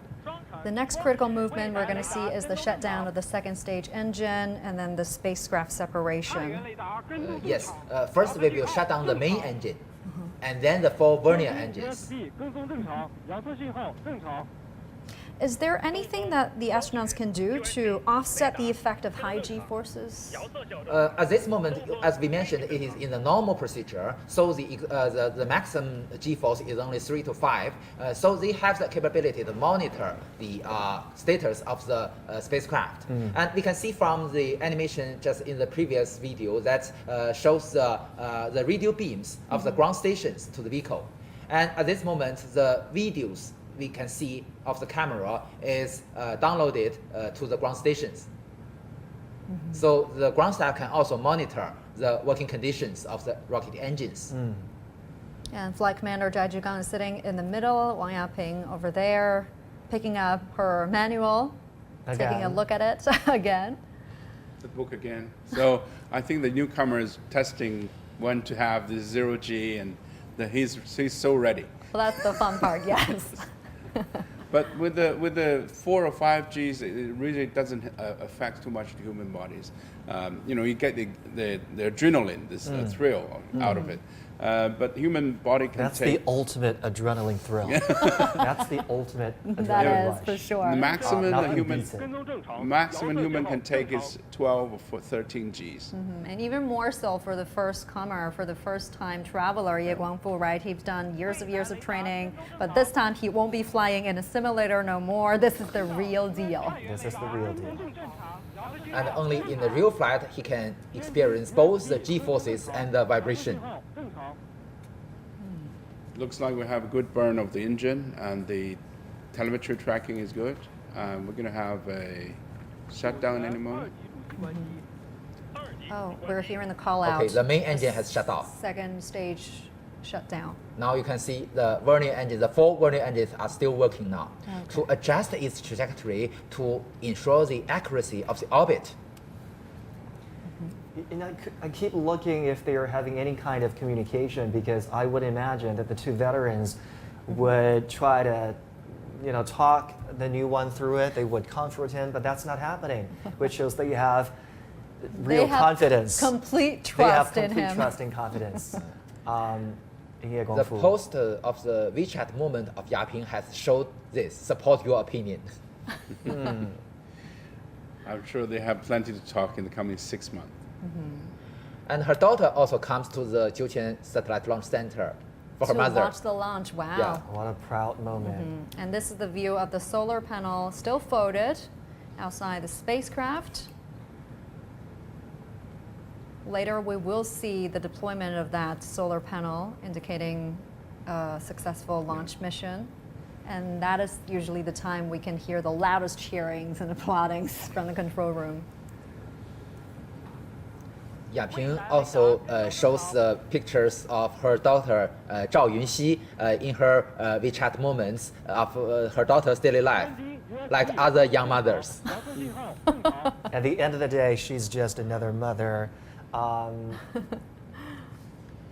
Well, she's such a great inspiration for the girls out there, right? No a doubt. mother, No doubt. a great wife, and also Can you an imagine if excellent she gives astronaut. another space-based lecture to all the young Chinese students looking up to her? Yeah. That would be a years. huge inspiration. Yeah, 8 years I after the believe. first time she gave the lesson, that was watched by over 60 million children. Imagine that. Imagine. Okay, that's the successful spacecraft separation. Okay, that 3D animation is showing you the spacecraft flying on itself. It's a three-part module, a three-module spacecraft, as you can see. On your right is the orbital module. In the middle is the re-entry module where the 3 astronauts are sitting. On your left is the service module. Right. Opposite. So the next critical step will be unfolding of the solar panels. Zero G, as they're enjoying now. Oh, this is the microgravity. It's already in the environment. microgravity environment. Floating time. So this is first time Mr. Ye Guangfu experienced it. So there are no pens around this time. I believe that the last time we saw some Yeah. pens floating as soon as they hit. Oh, there you see. Floating manual is playing Okay, with that's it. a zero G indicator. That's the point of the book. Whose book is that? Ye Ye Guangfu. Okay, so he's showing off. Yeah, he's showing He's off. showing off a little bit. Now he is that a naughty they're boy. Now you want the pen? Now, the minute it asks for the pen What is picture happening. do you want? Yes. So he has fulfilled his dream to come into outer space. You can tell who's the new person among the crew. I mean, look at the other two. Well, you see that Mr. Ye Guangfu is the 4th astronaut of China coming into orbit of the second batch of China's wow. astronauts. Okay. But it is very unique that that usually we do not release the names of the astronauts before their flight missions. But Mr. Ye Guangfu is an exception because he attended the trainings in Europe, the cave trainings. So his name is well known by Chinese and Europeans. And China has only selected 3 batches of astronauts so Yes. far, right? Yes. So Ye Guangfu and believed to the second the batch. second batch. That was being selected when? In which year? About maybe More than a 10 more decade years ago. before. 15 years. Yeah. So none of the other members, except for Ye Guangfu from that second batch, has Mr. conducted Chen flight Dong, missions. Mr. Tang Hongbo they're are also, and together from with this. Yaping and Liu Yang, all these are belongs to the second batch. So now they're we younger. have, so now we have 5 astronauts who have belongs to the second batch coming to orbit. Okay. Oh, you are seeing the 3D animation showing you the deployment of solar panels. We're waiting for the final confirmation. Oh, that's the call out there. Successful deployment of solar panels. That's Chinese Vice Premier Han Zheng there, and also the Vice Chairman of China's Central Military Commission, Xu Qiliang. They are watching there at the Beijing Control Center. That's earlier. This is the Jiuquan Satellite Launch Center. This is the control room. Once again, they're all watching this very closely. There you see Mr. Zhang Youxia, the Vice Chairman of Central Military Commission, watching at the Jiuquan Satellite Launch Center. And this is a younger crew we are seeing. It's they are on average 6 years younger than the previous crew, the Shenzhou-13 crew. Right, we've got Flight Commander Jiuquan, 55 years 55. old, and flight engineers Wang Yaping and Ye Guangfu, both 41. 神舟13号，我是北京。they're trying to communicate with the astronauts, the ground staff. 座舱环境及身体状况。 They're asking the astronauts to report health their status. health conditions and the cabin status. 座舱大气环境正常，航天员感觉良好，完毕。 That's the That's the voice of Commander Jiuquan. Jiuquan saying that the taikonauts are feeling fine, he and his colleagues, and cabin status is normal. It is always the duty of the commander to report the status of all the crew members after it comes into the orbit.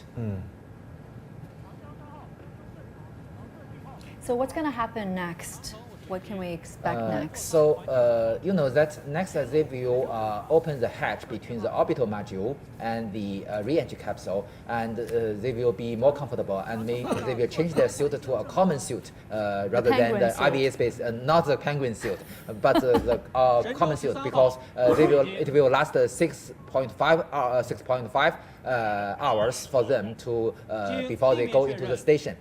But before docking, they will wear their IBA spacesuit again, because it is a dangerous procedure for the docking. For the docking.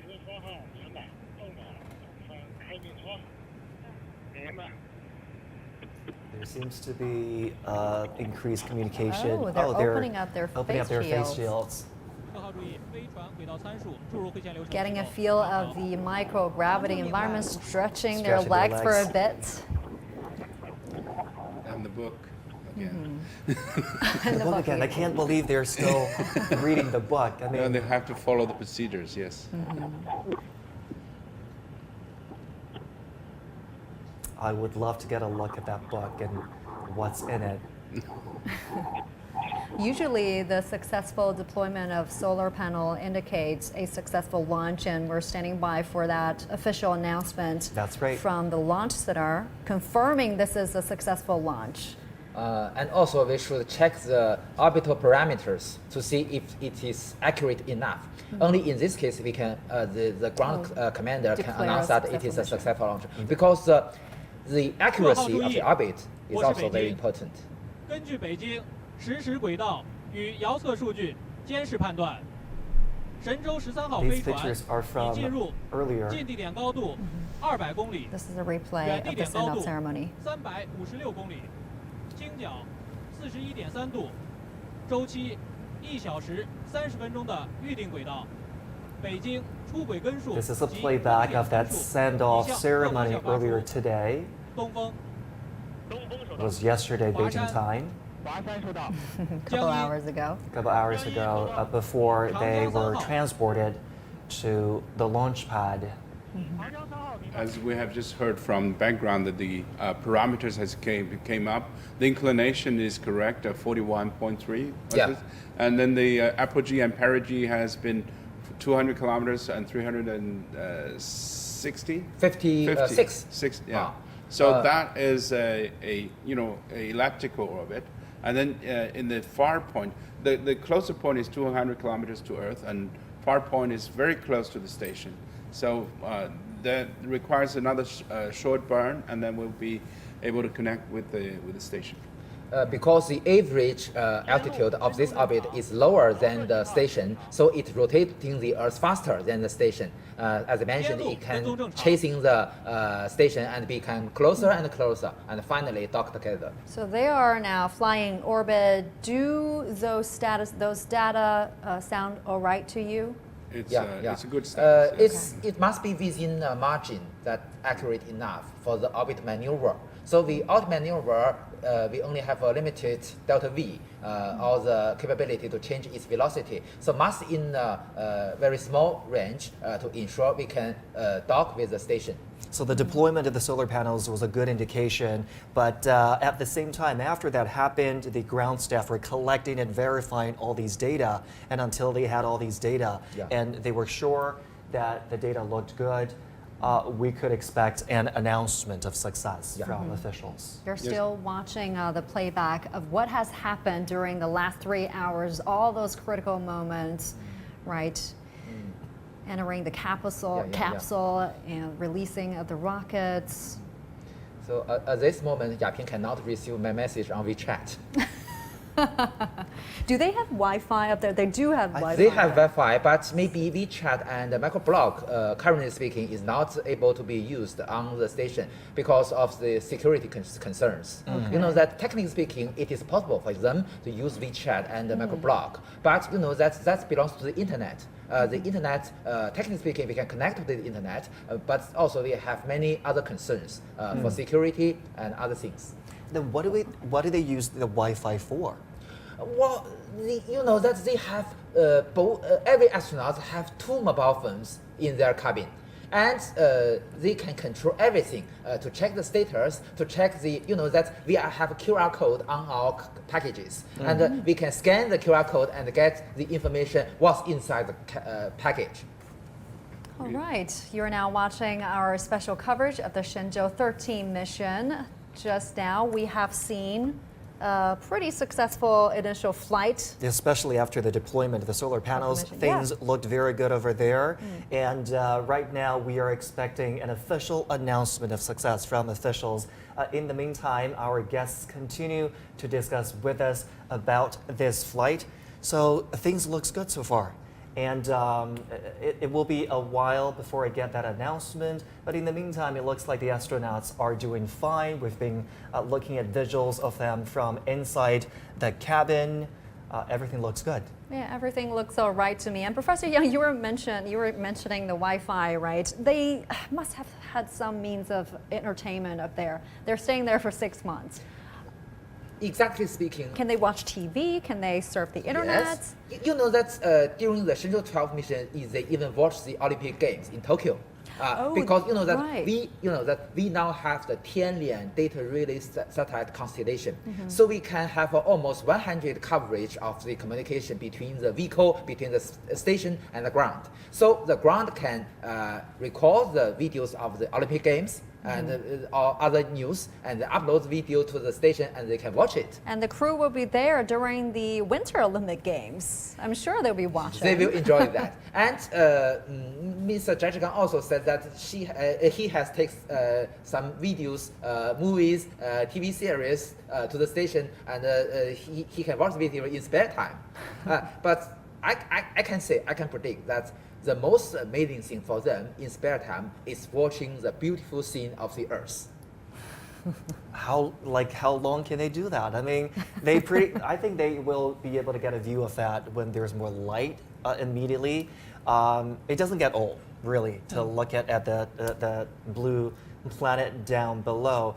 But in terms of fitness and keeping fit, what do they do? What type of exercises are available to them during the flight? Well, there's a treadmill, and there's also a cycling facility, and there's also elastic bands that they can use for resistant trainings. But they do need to have moving muscles, metabolisms, even heart rates, to maintain their health conditions. You know that 6 months is long enough to lose enough bone mass, and you could be very fragile once you're landed on Earth. You don't have muscles and bones, you can easily fracture. And what if they get sick in space? I mean, do they have medical equipment up there? How do they treat themselves? Well, you know that there is also a special syndrome called the space motion sickness. Usually this happens about 6 hours or 7 hours after they come into orbit, and will be weaker after 2 days. So that is the reason either your docking should be 2 days after they come into orbit, or just about 6 to 7 hours before the after liftoff. You know that at this moment the astronauts are in a good status. So if anything wrong happened to the autonomous docking system, they can switch to the manual docking. These kind of things do happen. You know that just several days before, the Soyuz spacecraft launched an actress and her producer to the International Space Station. Right, they're about to shoot a film. Yeah, they will make a film there. And you see that during this process, there is a malfunction of the autonomous docking system. So the commander switched to the manual docking and saved the mission.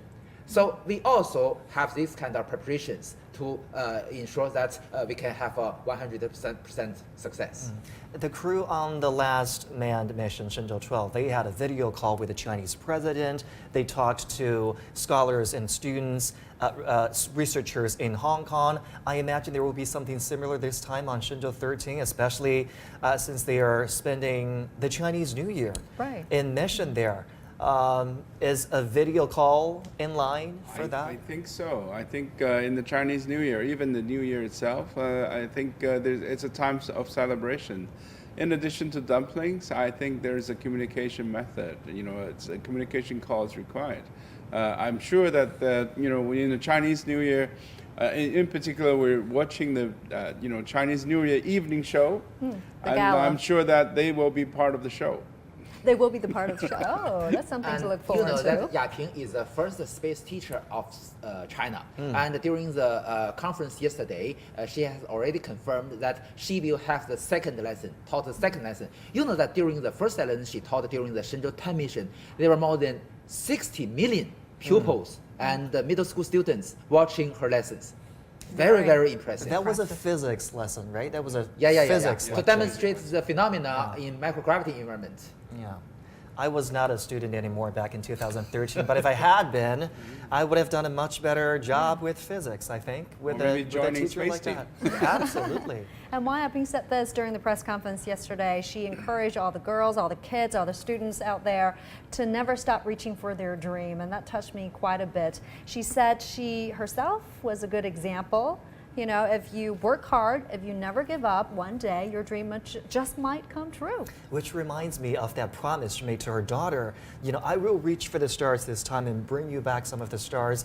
I think that's just a beautiful metaphor to encourage young girls to really reach for their dreams and do things to the best of their abilities. And be creative. Nothing can stop you. Yeah. Quite an inspiration. You can see the astronauts are switching their seats. I mean, not switching, but they're standing up and. Those are the replays of earlier. So, Mr. Zhong Shi, you also have the chance to go to outer space because you know that the first astronaut of Japan, the first astronaut of Japan is a reporter. Okay. So the Japan government paid to Russia, and he goes to the Mir space station by the Soyuz spacecraft. So we have examples before. That is wonderful news. There has been civilian astronauts. Yes. Will civilian astronauts be also included, in the Chinese astronaut team? That's the third batch of China astronauts. Some of them not professional pilots. Some of them are chosen from the scientists and engineers. In the future, as we have already discussed, technically speaking, it is possible for China to have space tourism. But that this also depends on the policies of the government. And some of the private companies has expressed their wish to engage in this field. To my personal opinion, for the common people, that the suborbital travel will be an option for Earth because it will be more than 100 times cheaper than the orbital travel. Can we talk about where we are right now in China's manned space program? Because back in the days, China prescribed this three-step manned space program, which will culminate with the completion of the space station by the end of 2022. We are a year before that with this second manned flight into the Tiangong space station. Professor Xu, can you give us a general idea of where we are and what's ahead until that grand goal is accomplished? I think we are taking three-step approach. First is to send a man to space. Second is to conduct rendezvous docking and in-orbit fueling, and demonstrated by Tiangong 1 and Tiangong 2 missions. And third stage is the validation of the construction of the station. We're still in the validation process. The technologies and the parameters needs to be collected and studied by the scientific groups and technical groups before we put the two more segments onto the station. So once the station is completed, as you said, by 2022, it will be then in an application phase. The application phase is the purpose of the station itself. Flying more astronauts into the space station, international cooperation, international payloads and instruments, European astronauts, as you have mentioned that they have been trained in Europe and in China together, and the European astronauts are learning Chinese. Chinese astronauts are in the European cages doing some joint exercise together. So I think there's an international collaboration that we can look forward to. And then at the final grand finale of the station itself would be then the merging of robotic missions with the manned mission to exploration projects such as lunar and Mars missions. So that will be the steps that we're going to take. The space station is designed with a lifespan of what, 10 years, 15 years? More than 10 years. More than 10 years. At least 15 years. As Yan Song has mentioned, actually speaking, Ms. Samantha Cristoforetti from Italy and also Mr. Matthias Moria from Germany has already been trained in Qingdao several years before. And it is amazing to see that during the interview with the media, they can speak Chinese. And the Samantha is already a veteran to the ISS, and the Matthias will have his maiden flight to the International Space Station this year. Belongs to the third crew of the US Dragon spacecraft. So in the future, it is possible for them to attend China's space missions and visit our space station. China has said this very clearly. The completed space station will be an open platform, and China welcomes cooperation. So, and you talked about those foreign astronauts being trained in China.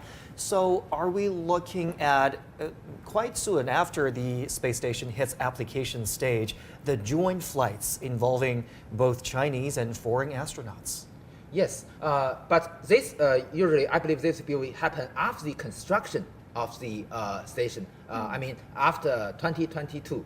You know that only at this moment the station can support 6 crew members for a very short period. You know that in the future the handover of different expedition teams will be happened in orbit. That means that the former crew will go back to the Earth only after the next crew come into the... There will be an overlap. Yeah, they will be, yes, 6 crew, because you know that now our Tianhe only have 3 bedrooms, and our Wentian will have another 3.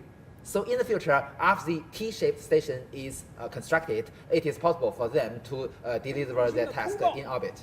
According to a report from Beijing Aerospace Center, the Long March 2 FY-13 carrier rocket has sent the Shenzhou-13 manned spacecraft to the preset orbit precisely. The solar panel was unfolded successfully, and now I declare the launch of Shenzhou-13 mission a complete success. As an official announcement of success has been delivered, the director of Jiuquan Satellite Launch Center, Zhou Lipeng, has declared the Shenzhou-13 liftoff a success. 3 taikonauts are on board, headed for a 6-month stay at China's space station. Let's have a look at the commanding headquarters of the mission.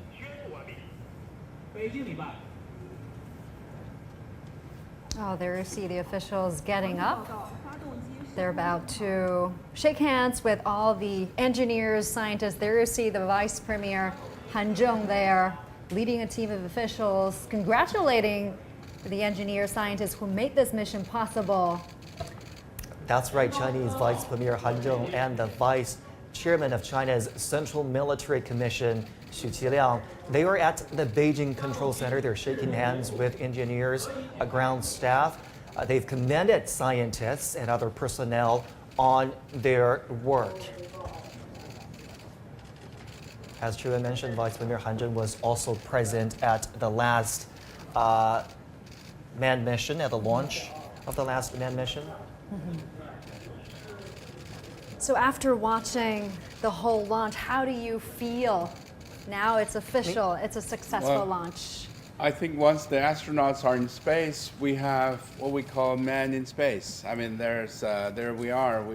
You know, great country with the collective efforts. You know, the reflection of Prime Minister in the scene is a reflection of collective efforts from different departments and different organizations. Yeah. And this is an achievement. Now we're looking at live pictures at the Jiuquan Satellite Launch Center, where officials are also congratulating the engineers there. This is the Vice Chairman of the Central Military Commission, Zhang Youxia. He is watching the whole launch at the Jiuquan Satellite Launch Center. And there you have it, the iconic red screen every time it shows up while we see a successful launch.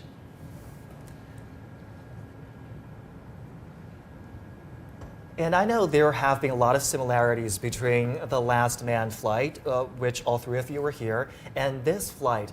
But just look at the people lining the streets at that send-off ceremony. They're still enthusiastic. They're still passionate, even though we just did this a couple of months ago. So, Professor, you were saying that this has been a success, and you were feeling the success of the mission has come, after a lot of hard work. Yeah, it's what I call the collective efforts, and a part of the great system engineering effort is ground crew plus the technical people plus the scientists. A lot of efforts and a lot of intensive work, and people are working overnight just to make sure that the astronauts are safe. And we're seeing that from this moment all the way to rendezvous and docking. It's also a nerve-wracking moment for the ground TT&C crew, because they have to adjust the capsule's altitude and attitude and position to make sure that the radio connections are safe and sound. And that is happening only from now. It's only 6 hours from now on. So it's roughly 7 o'clock tomorrow morning, Beijing time, would be the rendezvous and docking. So lots of continued effort needs to be done by the ground crew as well. And not to mention 6 more months of maintenance. Thank you so much. Appreciate that.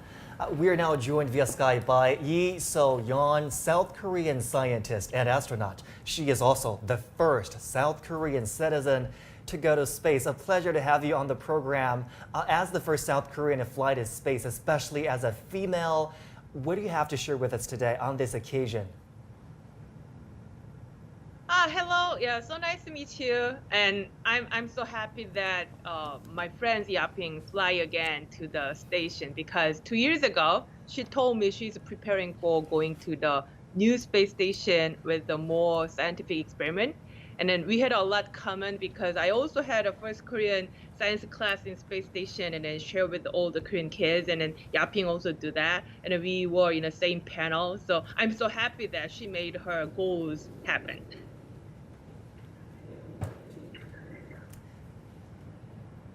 And over the past decades, China has rolled out programs to collaborate with institutions and universities around the world, including the Tokyo University. One professor from the school is hoping China's space program will boost space science research in the near future. Researchers around the globe are watching China's space program with keen interest. Professor Shinji Nakaya at Tokyo University is one such scientist, hoping China's Space Station Corporation program will accelerate space science research. Most of the research in this field is a collaboration. My field of research is also done in cooperation with institutions like NASA, the European Space Agency, and JAXA. But this research and experiments, such as microgravity, aircraft experiments in space, are quite costly. We use facilities available in each country. For Japan, the Kibo module on the International Space Station, or the microgravity facility in Germany. Space development programs in China is progressing fast. About half of the world's rocket launches are from China. Since China is putting so much energy and investment in space science and space development, making it available for international cooperation programs, I think it will open more doors for space science development. Professor Nakaya says the opportunity for experiments on board China's space station could increase in the future. I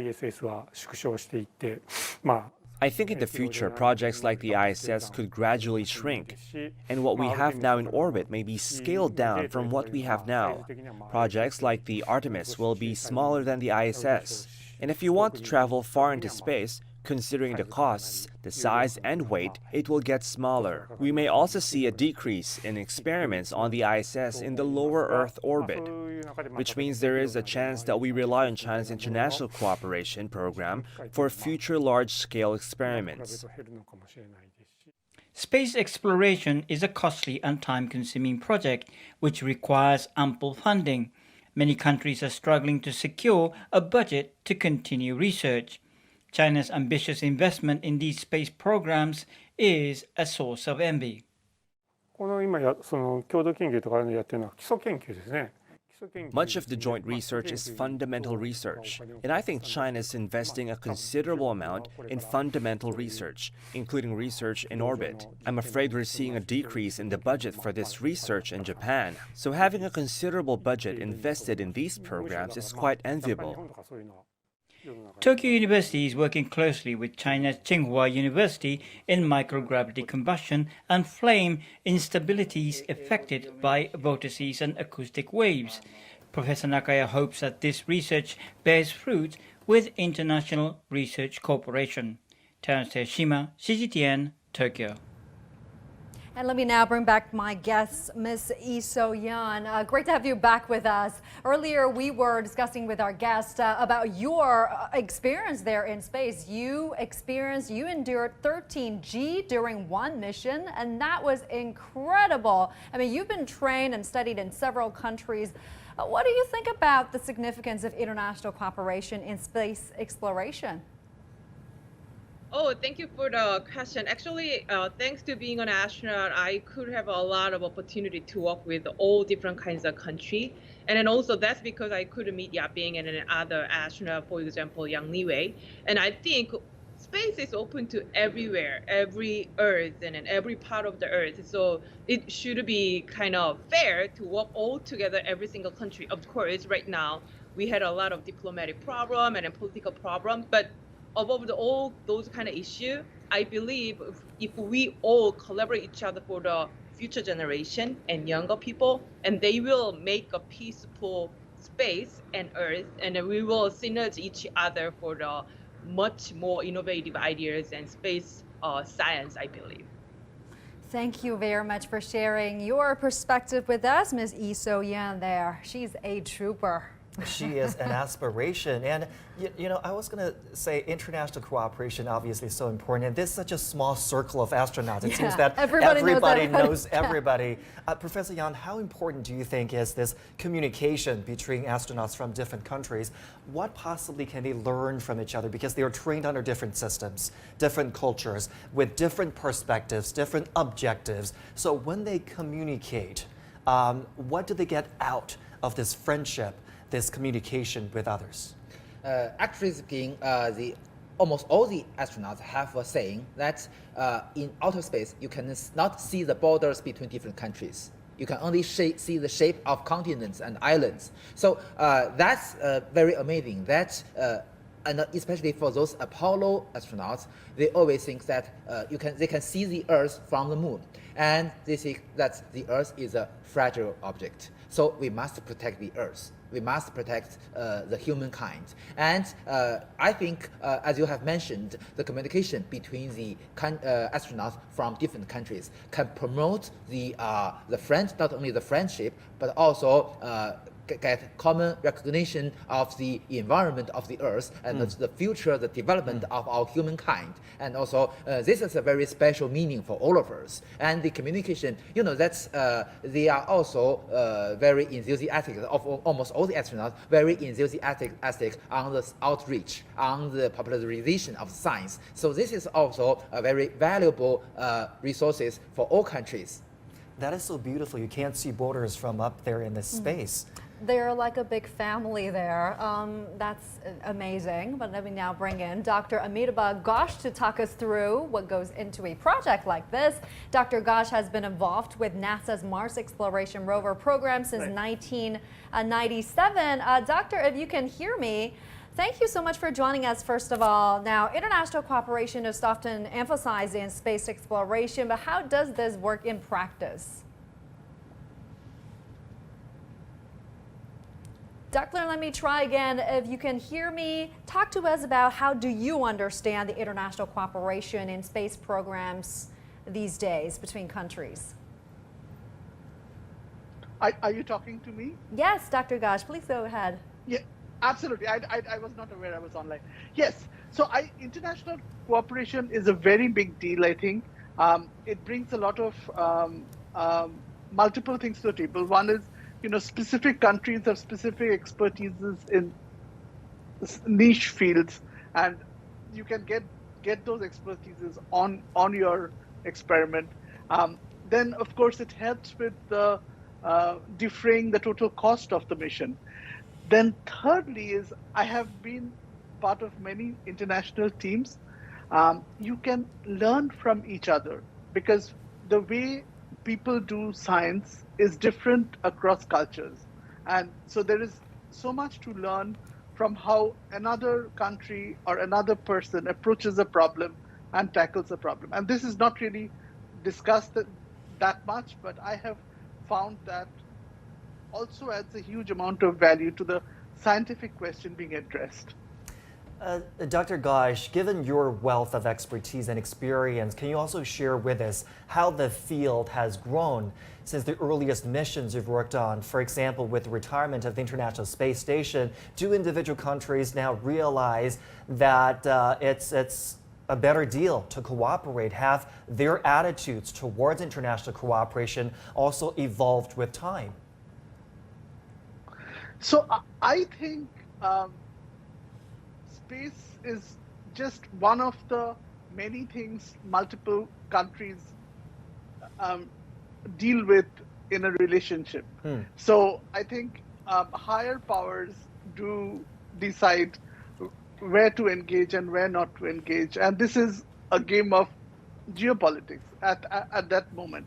So I think it's very hard to say whether there is a global shift. On the other hand, if you look at the international space stations, the Americans have always cooperated with the Russians for a very long time, irrespective of the geopolitical realities on the ground. So it's a very hard, I think, thing to predict. And I don't see. So what is very interesting now is that you have a gradual evolution of the private sector. And the private sector can actually collaborate with any country and any other private company much more easily than a couple of countries can. So that may be something which has changed, which was not there when I started out in this field, maybe in the 90s. And Doctor, we've just seen the successful launch of the Shenzhou mission. Thank you very much for sharing your perspectives with us in the share of this mission. And that was Dr. Amitba Ghosh sharing his insights with us. And China has sent another crew of taikonauts to space, including the first woman to visit the country's space station. They've been tasked with helping build the CSS for the next 6 months. Right, and China aims to complete construction by the end of next year. So before we now wrap up our special coverage tonight, let's now take a look back at some of the key moments before the launch of Shenzhou-13. It's been a pleasure taking this journey with you. Thank you so much for the privilege of your time. Bye for now. 出发，是，敬礼。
号04分钟开始。